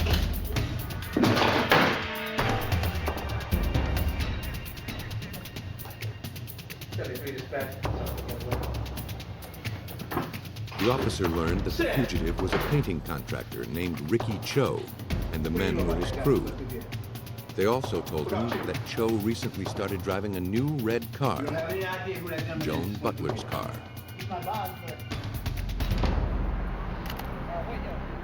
When police examined the trunk, they discovered part of the carpet had been cut away. They also found a dark stain. They presumed it was Joan Butler's blood. According to Detective Hinkle, if that were the case, it would prove that she hadn't left of her own free will. Any experienced officer would then suspect that possibly the trunk had been used for the storage of the person who belonged to the car, you know, the missing person. Investigators couldn't be certain it was Joan's blood without having a sample from her to compare it to. They hoped a new forensic technique called reverse paternity could help them. It works on the theory that a person's DNA shares the same traits as the DNA of her parents. By taking a close look at both parents' DNA, investigators could estimate what their children's DNA might look like. Blood samples would have to be taken from Butler's mother and father. Then the DNA from the blood found in Joan Butler's car would be extracted and compared. The meticulous process would take weeks. Unicorn. While awaiting analysis of the stain, 335. detectives ran a background check on Ricky Cho. The name turned out to be an alias, one of many. His real name was Richard Grissom. He was a 28-year-old ex-con with a rap sheet almost as old as he was. Utility to Heather Keaton of Shawnee. His criminal background included a history of forgery, a history of auto theft, and a prior conviction of homicide in which he killed an elderly woman in the city of Leavenworth, Kansas. He was charged as a juvenile in that crime and served only a few years before he was back on the street. Grissom's father was African American and his mother was Asian, giving him a striking combination of features that allowed him to drastically alter his appearance. Throughout a decade of crime and disguise, he had evaded capture.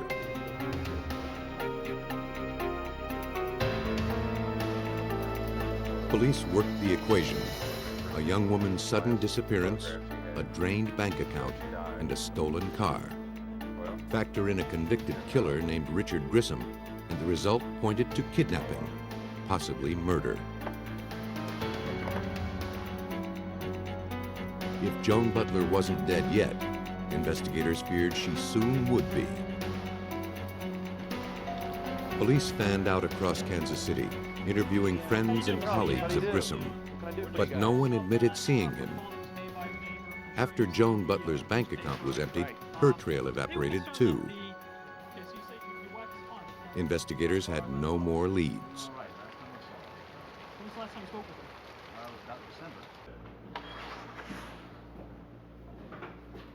Then, on Monday, June 26th, David Roosh received a message that his daughter Christine was sick and wouldn't be coming into his optical lab where she worked.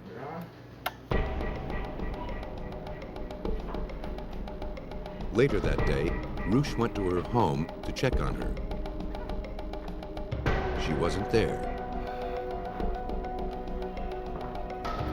Neither was her roommate, Teresa Brown, who had also called in sick.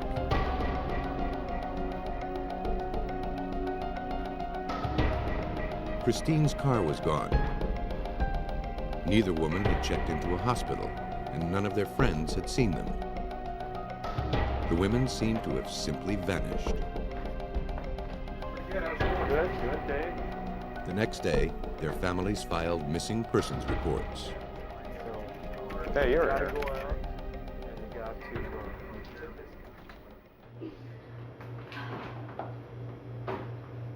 Both women were well liked, with close families and friends. I might go out tonight. Don't think so.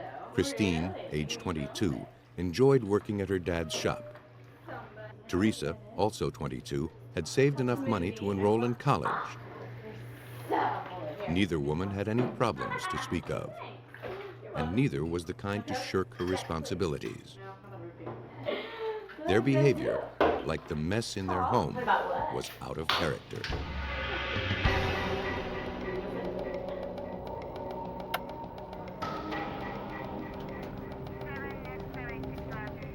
Detectives combed the apartment for clues. Their wallets were missing, but oddly, a curling iron was left on. It was all very disturbing, especially so soon after the disappearance of Joan Butler.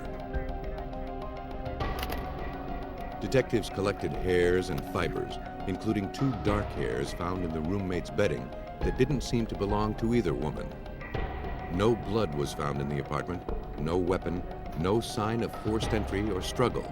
In short, no evidence of a crime. The front door hadn't been forced. If there had been an intruder, it was either someone the women knew or someone with a key.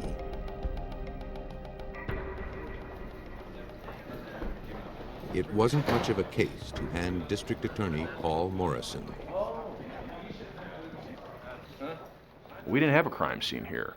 What we had was a lot of different fragments, and so our task was to try to see what we could put together from that and build a scenario and piece together what we think happened. Detectives learned that passkeys had been given to a painting company, Richard Grissom's painting company. What began as a missing persons case now looked like a spree of kidnappings.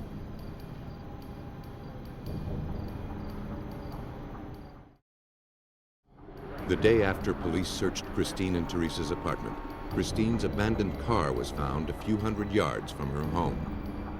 On the driver's side fender were fresh flecks of blue paint, but inside they found no viable clues. Later, a check of the roommates' bank records showed another sinister parallel with Joan Butler. Their accounts were quickly drained through multiple transactions. But if investigators hoped to link Richard Grissom to the missing women, they'd need solid proof. It surfaced in the lab when the dark hairs found in the roommate's bedding were analyzed. The hairs proved to be of African Asian origin, like the suspect. That wasn't the only link. From Grissom's employees, police learned that he had rented a storage locker for his business. Detectives obtained a search warrant to have a look. Inside, they collected some hairs. And outside, a potentially bigger clue, a 6-foot length of duct tape, wadded up and embedded with hair. About every 8 inches, there was a large number of long human hairs, and then a space, and then long human hairs, as if the tape had been used as a gag, had been wrapped around the mouth of someone. Investigators hoped this was what they needed to link Grissom to the victims. They compared the hairs on the tape to those gathered from the missing women's hairbrushes. But the sun had bleached the hair found on the roof, making a definitive comparison impossible.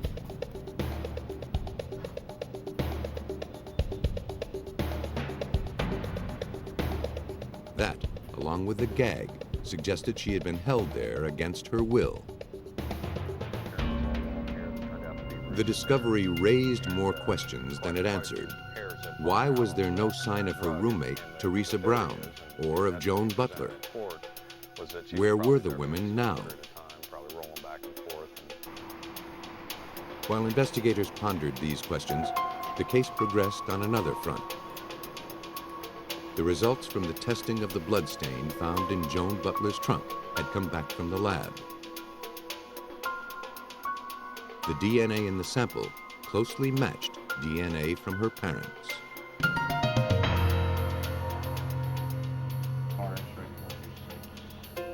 Physical evidence now linked Grissom to 2 of the 3 victims. Their whereabouts and Grissom's remained a mystery.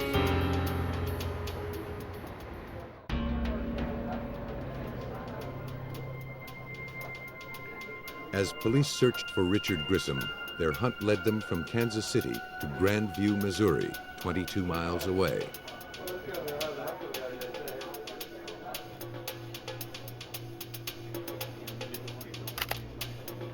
Grissom's own car was found abandoned in a parking lot. It was taken to the police impound lot, where detectives spent 5 hours processing the incriminating contents. They found false IDs and stolen credit cards, some belonging to Christine Rusch and Teresa Brown. Police also found keys to their apartment, to the home of Joan Butler, and dozens of others.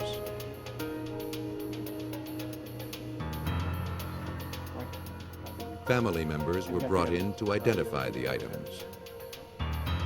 The evidence connecting the criminal to his victims was now more than circumstantial. But so far, it was moot. Richard Grissom was even now on the lam, and police were no closer to catching him. Christine Rusch's father identified 3 rings belonging to his daughter. But still, no sign of Christine. 3 days into the investigation, hopes of finding the women alive were fading.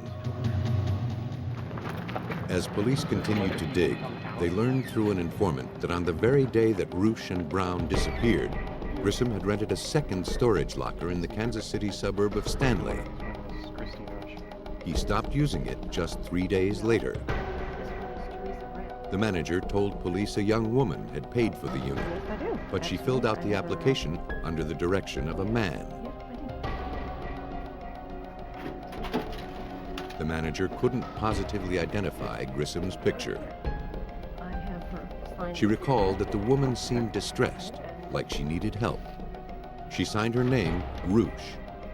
Yet the woman the manager identified in the photo was Teresa Brown. There seemed no reason for Teresa to impersonate Christine, unless she had no choice.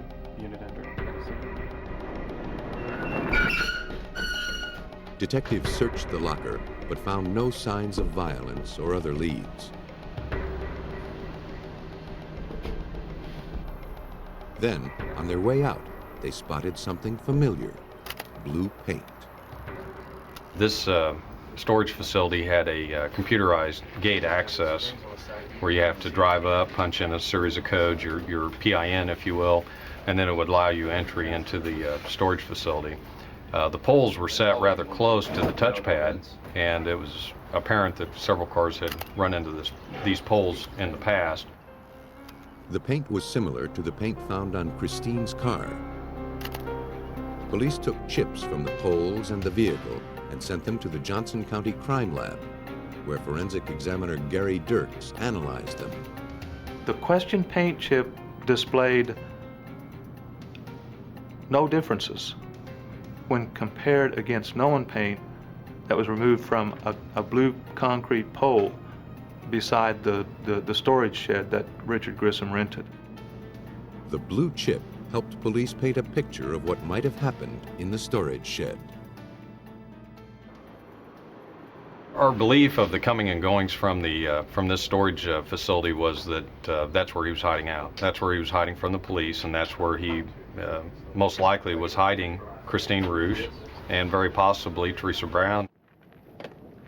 As Kansas City police continued their search for 3 missing women, a final clue turned up on the other side of town, courtesy of an 18-year-old Good Samaritan. He was on his way home from work when he spotted something on the roadside. It seemed someone had lost their valuables, a checkbook, credit cards, receipts, and other papers. The young man decided to contact the owner. Her name was Christine Rouge.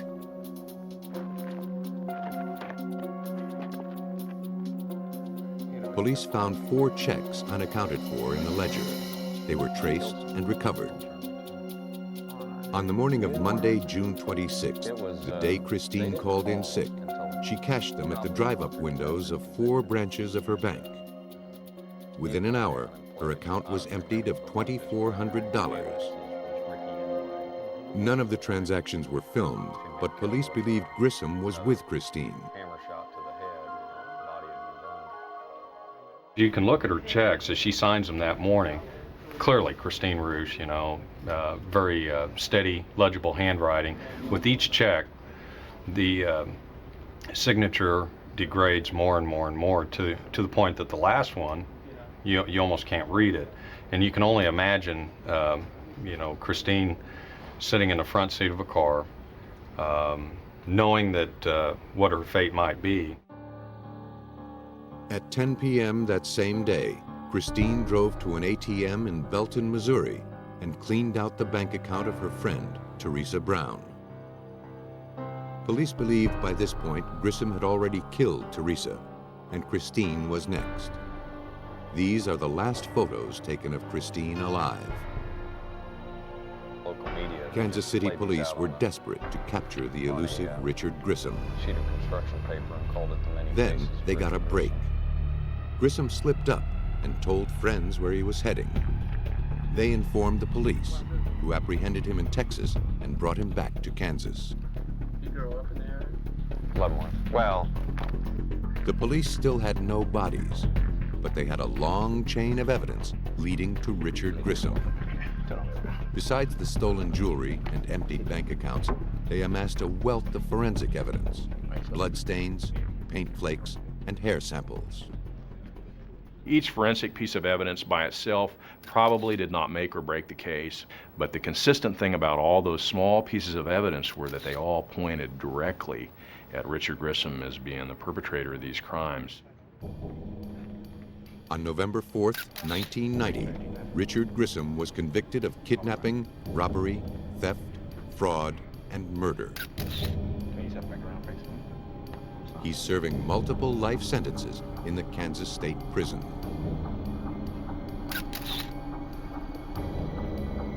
Grissom never explained what happened back in Kansas City, but police have their own theories. Grissom had keys to the apartment of Christine Rouge and Teresa Brown, so getting in was no problem for him. He'd also done work in Joan Butler's apartment complex and obtained a key for her unit as well.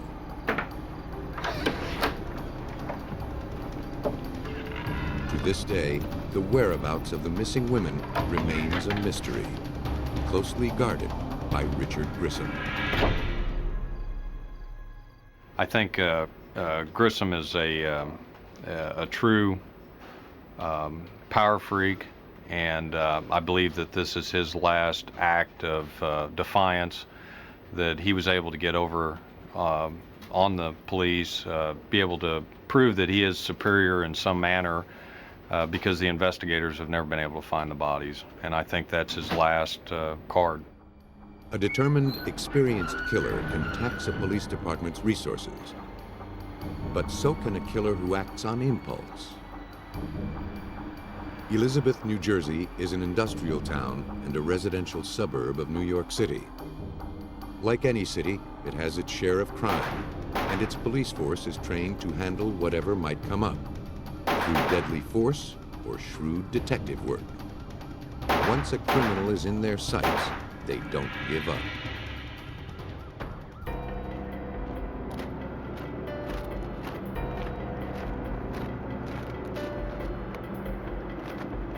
Shortly after 6 a.m. on Wednesday, August 5th, 1992, a mechanic arrived for work at his auto shop.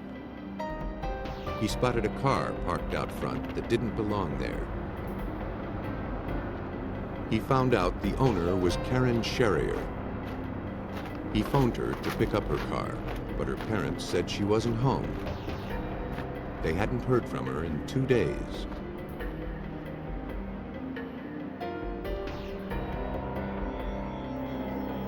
Her family was alarmed to learn that Karen hadn't shown up for work, that her car had been abandoned. Her sister reported her missing. Detective Christopher Kenny was assigned to the case.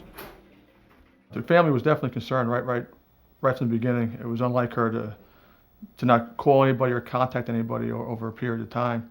She has a lot of friends located here in Elizabeth. Her family was down ashore, and she would be in touch with someone. At this time, she hadn't called anyone or spoke to anyone. From the family, police learned that Karen had gone out for a night on the town 2 days before. One of the bars she stopped in was right across the street from where her car was found. On the same day that Karen Sherrier was reported missing, police launched a search to pick up her trail. It led 3 blocks away to the City of Elizabeth Recreation Pier along the Elizabeth River. There, a police dog picked up Karen's scent going onto the pier. And then the trail went cold.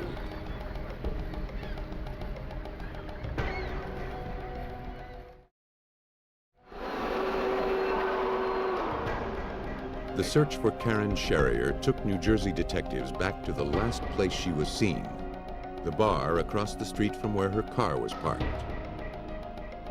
The owner and one of his customers recalled seeing Karen early on the morning of Tuesday, August 4th. She was with a man named Joseph Zabita.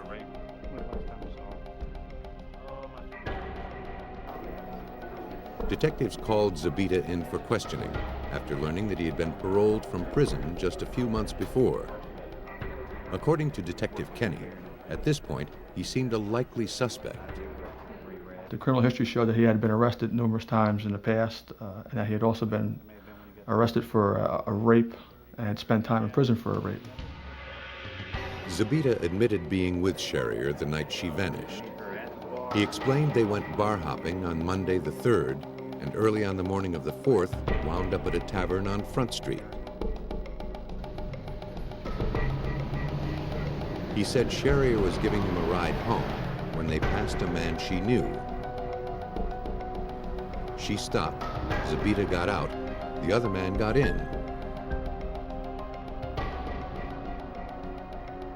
That, Zabita said, was the last time he saw Karen. He said he didn't know the other man's name or where they were going.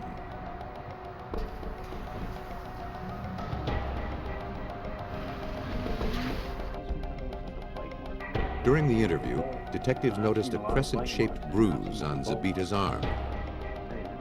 He explained he had caught it in the tailgate of a pickup truck. That's a bolt.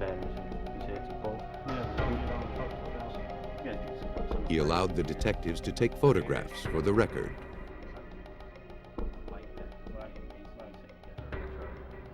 Once we were done interviewing him and talking to him that evening, we had to let him go because we had no evidence to hold him. Still, detectives didn't buy Zabita's story. The bruise on his arm looked a lot like a bite mark. To be sure, they sent the photographs to forensic dental consultant Haskell Askin. I did determine upon looking at the photographs that this was, in my opinion, a human bite mark, and it was a matter of finding the teeth to match up with this bite mark. If Karen Sherrier made that mark, it would prove that more went on than Zabita admitted. But to match the teeth that made the mark, investigators still had to find Sherrier. The next day, they were back on the waterfront. This time, they brought along an officer from the New Jersey State Police Missing Persons Unit. Again, the search was futile. With no word from Karen Sherrier and no reason for her to disappear on her own, investigators had to assume she was dead. Detective Kenny had no motive, no evidence, no body, and no case. Still, he kept his suspect in his sights. Zabita was the last person seen with Karen Sherrier. We would call Mr. Zabita in, we would speak to him, talk to him again. He stayed to his story, basically. And we spent about 3 months just trying to find Karen Sherrier's body. Police had tried everything, from interviewing witnesses to tracking with bloodhounds, and had come up empty. The victim's family applied pressure to keep looking. Karen Sherrier's family and friends came to us and they requested that we do a search. They wanted to do a search. They felt like they wanted to do something to try to find her. They told us they would go out, they would make up flyers, they would get volunteers. Investigators agreed to one more search. But then, Mother Nature intervened. The worst storm in a century walloped the New Jersey coast, churning up the entire Elizabeth River waterfront.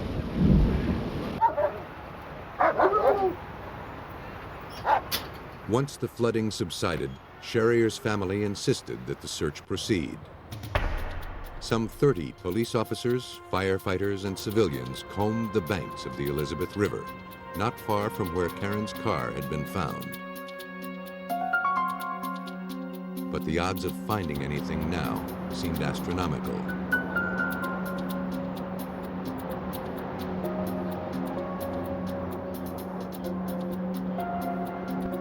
They searched all day without turning up anything. Then, near the railroad bridge, a searcher noticed something in the weeds a few feet from the water's edge. He'd found a human skull. It was apparently washed up by the storm, then left behind as the waters receded. It was an amazing find, but was it the remains of Karen Sherrier? The teeth would provide proof positive, except that every last one of them was missing.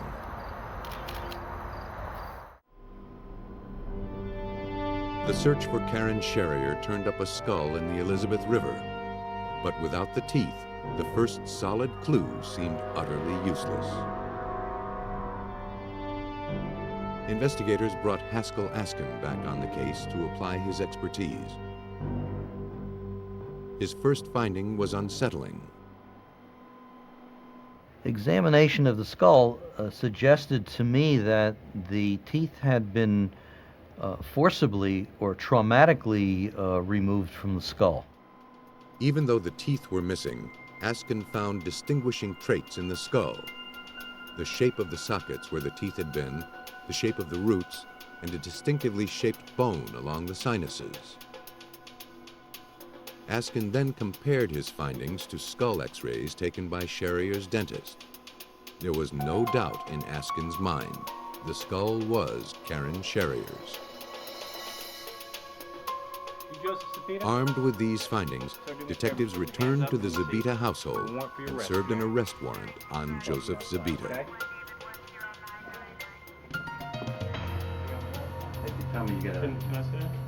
Down at the station, he revised his story.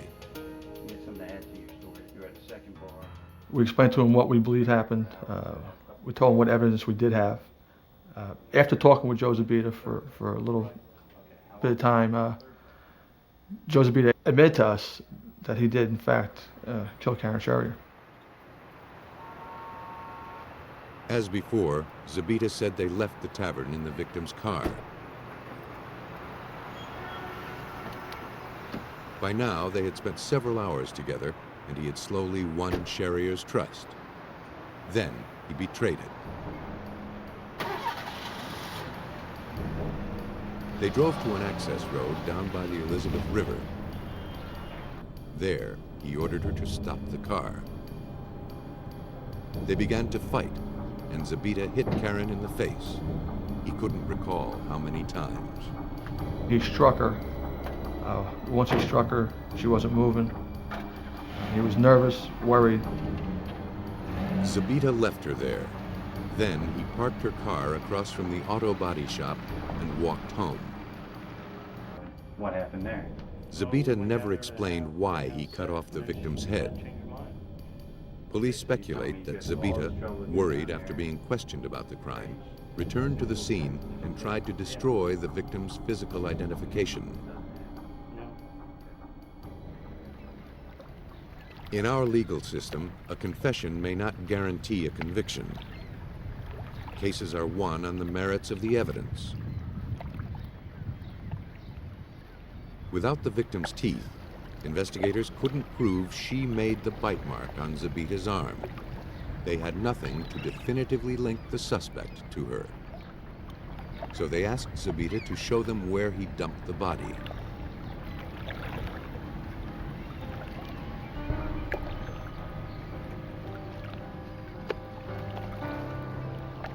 Police divers never found the remains.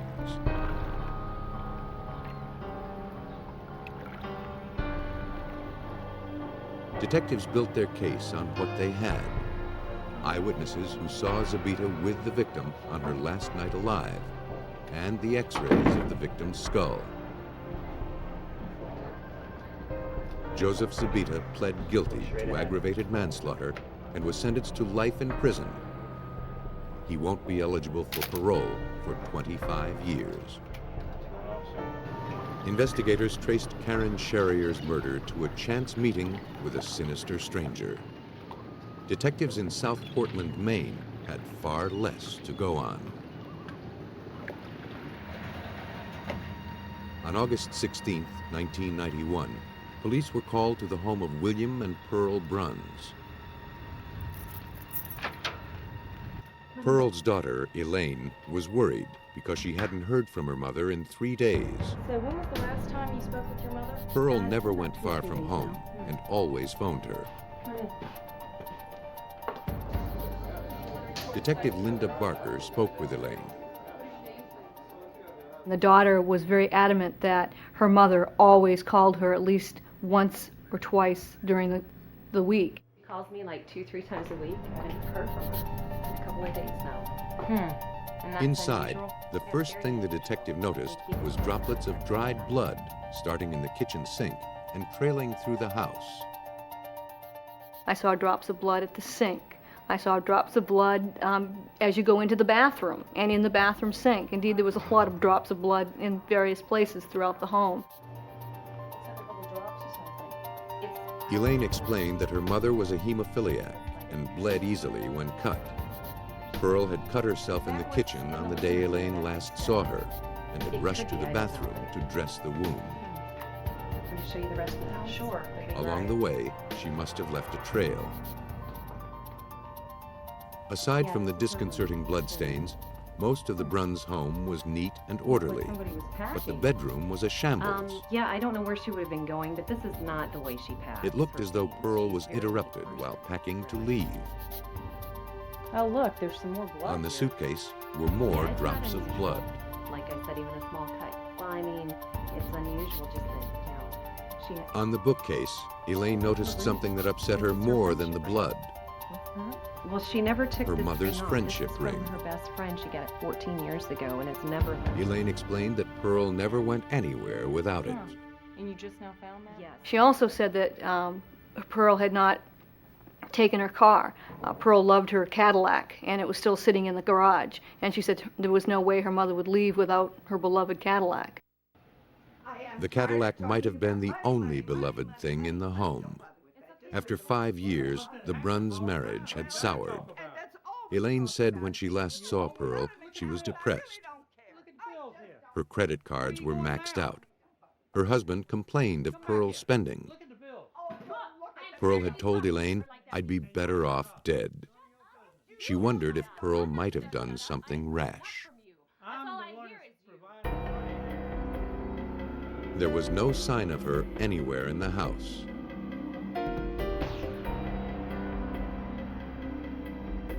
The one place the Portland police hadn't looked was a place Pearl rarely ventured, the cellar.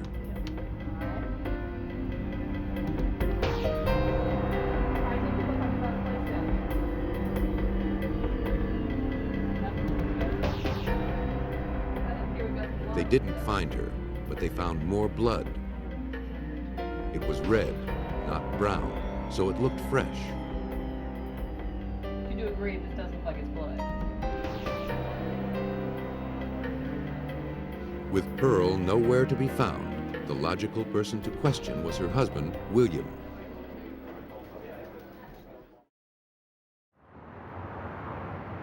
He was a truck driver who was out on the road. When he returned, William Bruns recapped his last day with Pearl.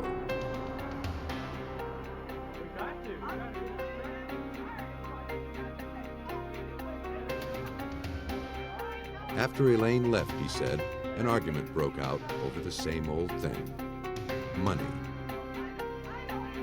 Around 6 that evening, he left the house.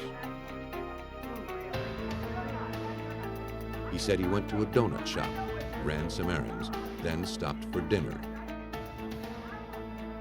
When he got home, Pearl wasn't there. She didn't return, and he never gave it another thought. It became very apparent that she didn't just leave, and he just didn't care. Barker launched an exhaustive investigation into the whereabouts of Pearl Bruns. She questioned neighbors. She visited Pearl's old haunts. No one had seen Pearl since she'd been reported missing. Next, Barker phoned taxi services, bus depots, and airlines. Every call was a dead end. If Pearl had left town, it seemed she'd gone on her own 2 feet, or hadn't really left at all. With no sign of Pearl, the detective returned to speak with William Bruns. A casual remark turned into a potential clue. I said, gee, Bill, you've had your carpet cleaned. And he goes, oh, no, I haven't cleaned it at all. And I said, well, then you've replaced it. I mean, this is like brand new rug. I mean, that's how clean it was. And he said, no, I haven't cleaned it and I haven't replaced it. But a check with neighbors revealed that he had rented a commercial carpet cleaner a few days earlier. Really bad stain, but Why he would cover up such a trivial matter made investigators only more suspicious. By now, 2 months had passed since Pearl Bruns had dropped out of sight. No one had seen her or heard from her. The police suspected she wasn't simply missing, but murdered. They'd handled the case as a homicide. They used cadaver dogs to continue their search. They combed rivers and woods and other places where a body would likely be concealed. None turned up. Their main suspect was William Bruns, who still seemed unconcerned about his wife's disappearance. Bruns drove his refrigerated delivery truck throughout New England and into Canada. If he were the killer, he could have disposed of his wife anywhere. A check of the truck revealed it had been scrubbed clean. No traces of blood were found. In Maine, homicide investigations are conducted by the state police. Sergeant Mike Harriman was assigned to the case.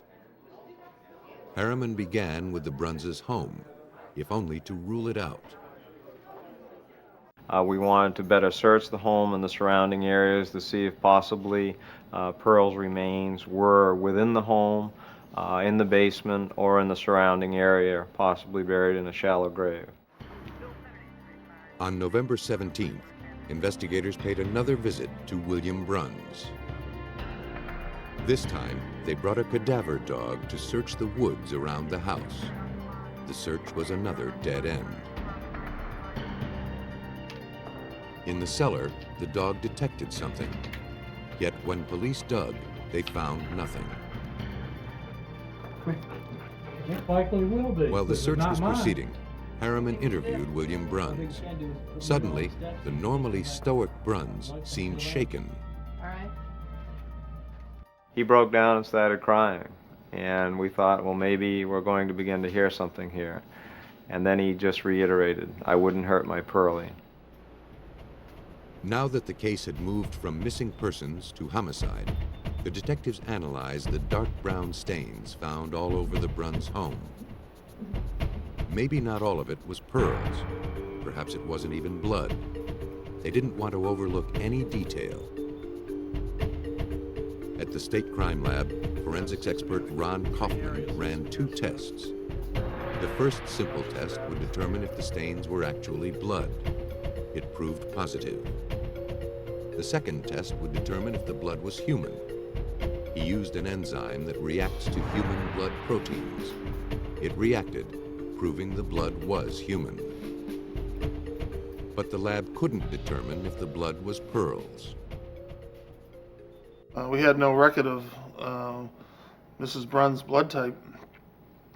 So eventually, we sent samples of the blood that we found on the suitcase, along with a blood sample from her daughter and the biological father of that daughter, to a private DNA laboratory where they conducted what they call reverse paternity testing on the samples. The reverse paternity test yielded a match. The blood came from Pearl Bruns. The blood evidence gave the state police enough evidence for a warrant. They returned to Bruns' home and began looking for more blood, enough to indicate foul play. This time, they sprayed the entire house with luminol, a chemical that makes even the faintest residue of blood glow in the dark. Detectives were astounded by the results. And the whole area lit up bright green, the whole carpet, the wall. It was quite incredible. You could actually even see footsteps where someone had walked through the blood, and you could also see where someone had cleaned the carpet. You could see the motions back and forth where someone had attempted to clean it, and indeed had cleaned it by the naked eye, but the luminol could pick up the blood. Detectives submitted the stains to the forensics lab. As they feared, it was Pearl's blood in fatal amounts. Detectives concluded that William Bruns had lied about more than cleaning his carpet. But to prove murder, they needed the body. Police believed that Pearl Bruns was murdered in her home, but they weren't at all certain they'd find the body there. Cadaver dogs couldn't pinpoint anything. Sergeant Mike Harriman knew they needed more drastic measures. We had either the choice of removing the house from the foundation and digging that cellar with a backhoe, or finding an alternative means, which was ground-penetrating radar, to thoroughly scan that basement to see if there was a disturbance in that soil.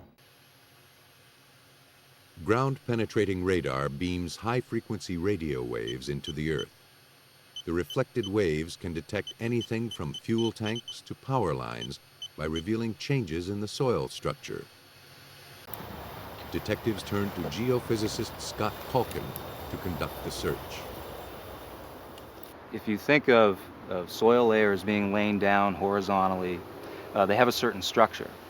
And if that structure is compromised by a shovel, a backhoe, somebody digging, the soil structure, again, is destroyed. If anyone had dug in the Bruns' cellar, GPR would reveal it. On the morning of September 11th, detectives returned with another warrant. The GPR made pass after pass across the dirt floor.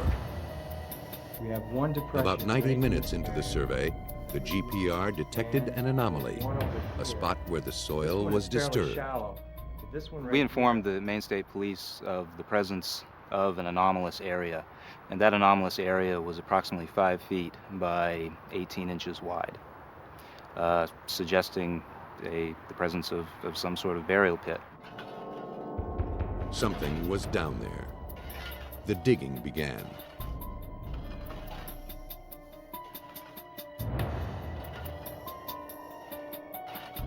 After 5 minutes, police uncovered an oblong object wrapped in plastic and bound with a rope.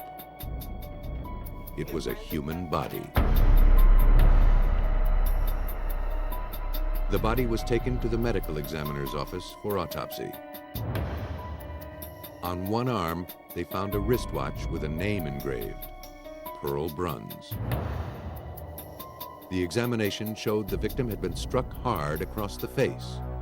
It was more than her frail body could bear. She had a broken orbit of her eye, she had a broken cheekbone, broken nasal cannula. Pearl bled to death. If she had been given first aid or a rescue had been called to that home that day, she would have survived the injuries. Confronted with the evidence, William Bruns pled guilty to manslaughter. He was sentenced to 15 years. Bruns never explained why he let his wife bleed to death without calling for help. Police know the couple was arguing, perhaps over Pearl's spending. The half-packed suitcase implied she was threatening to walk out. What is certain is the case assembled against William Bruns.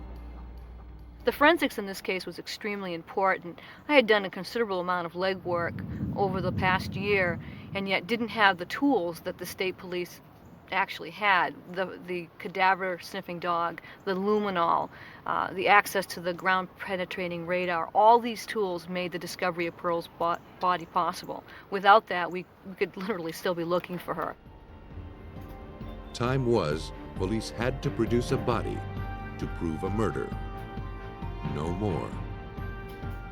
Now, murder can be proven when the victim is merely presumed dead.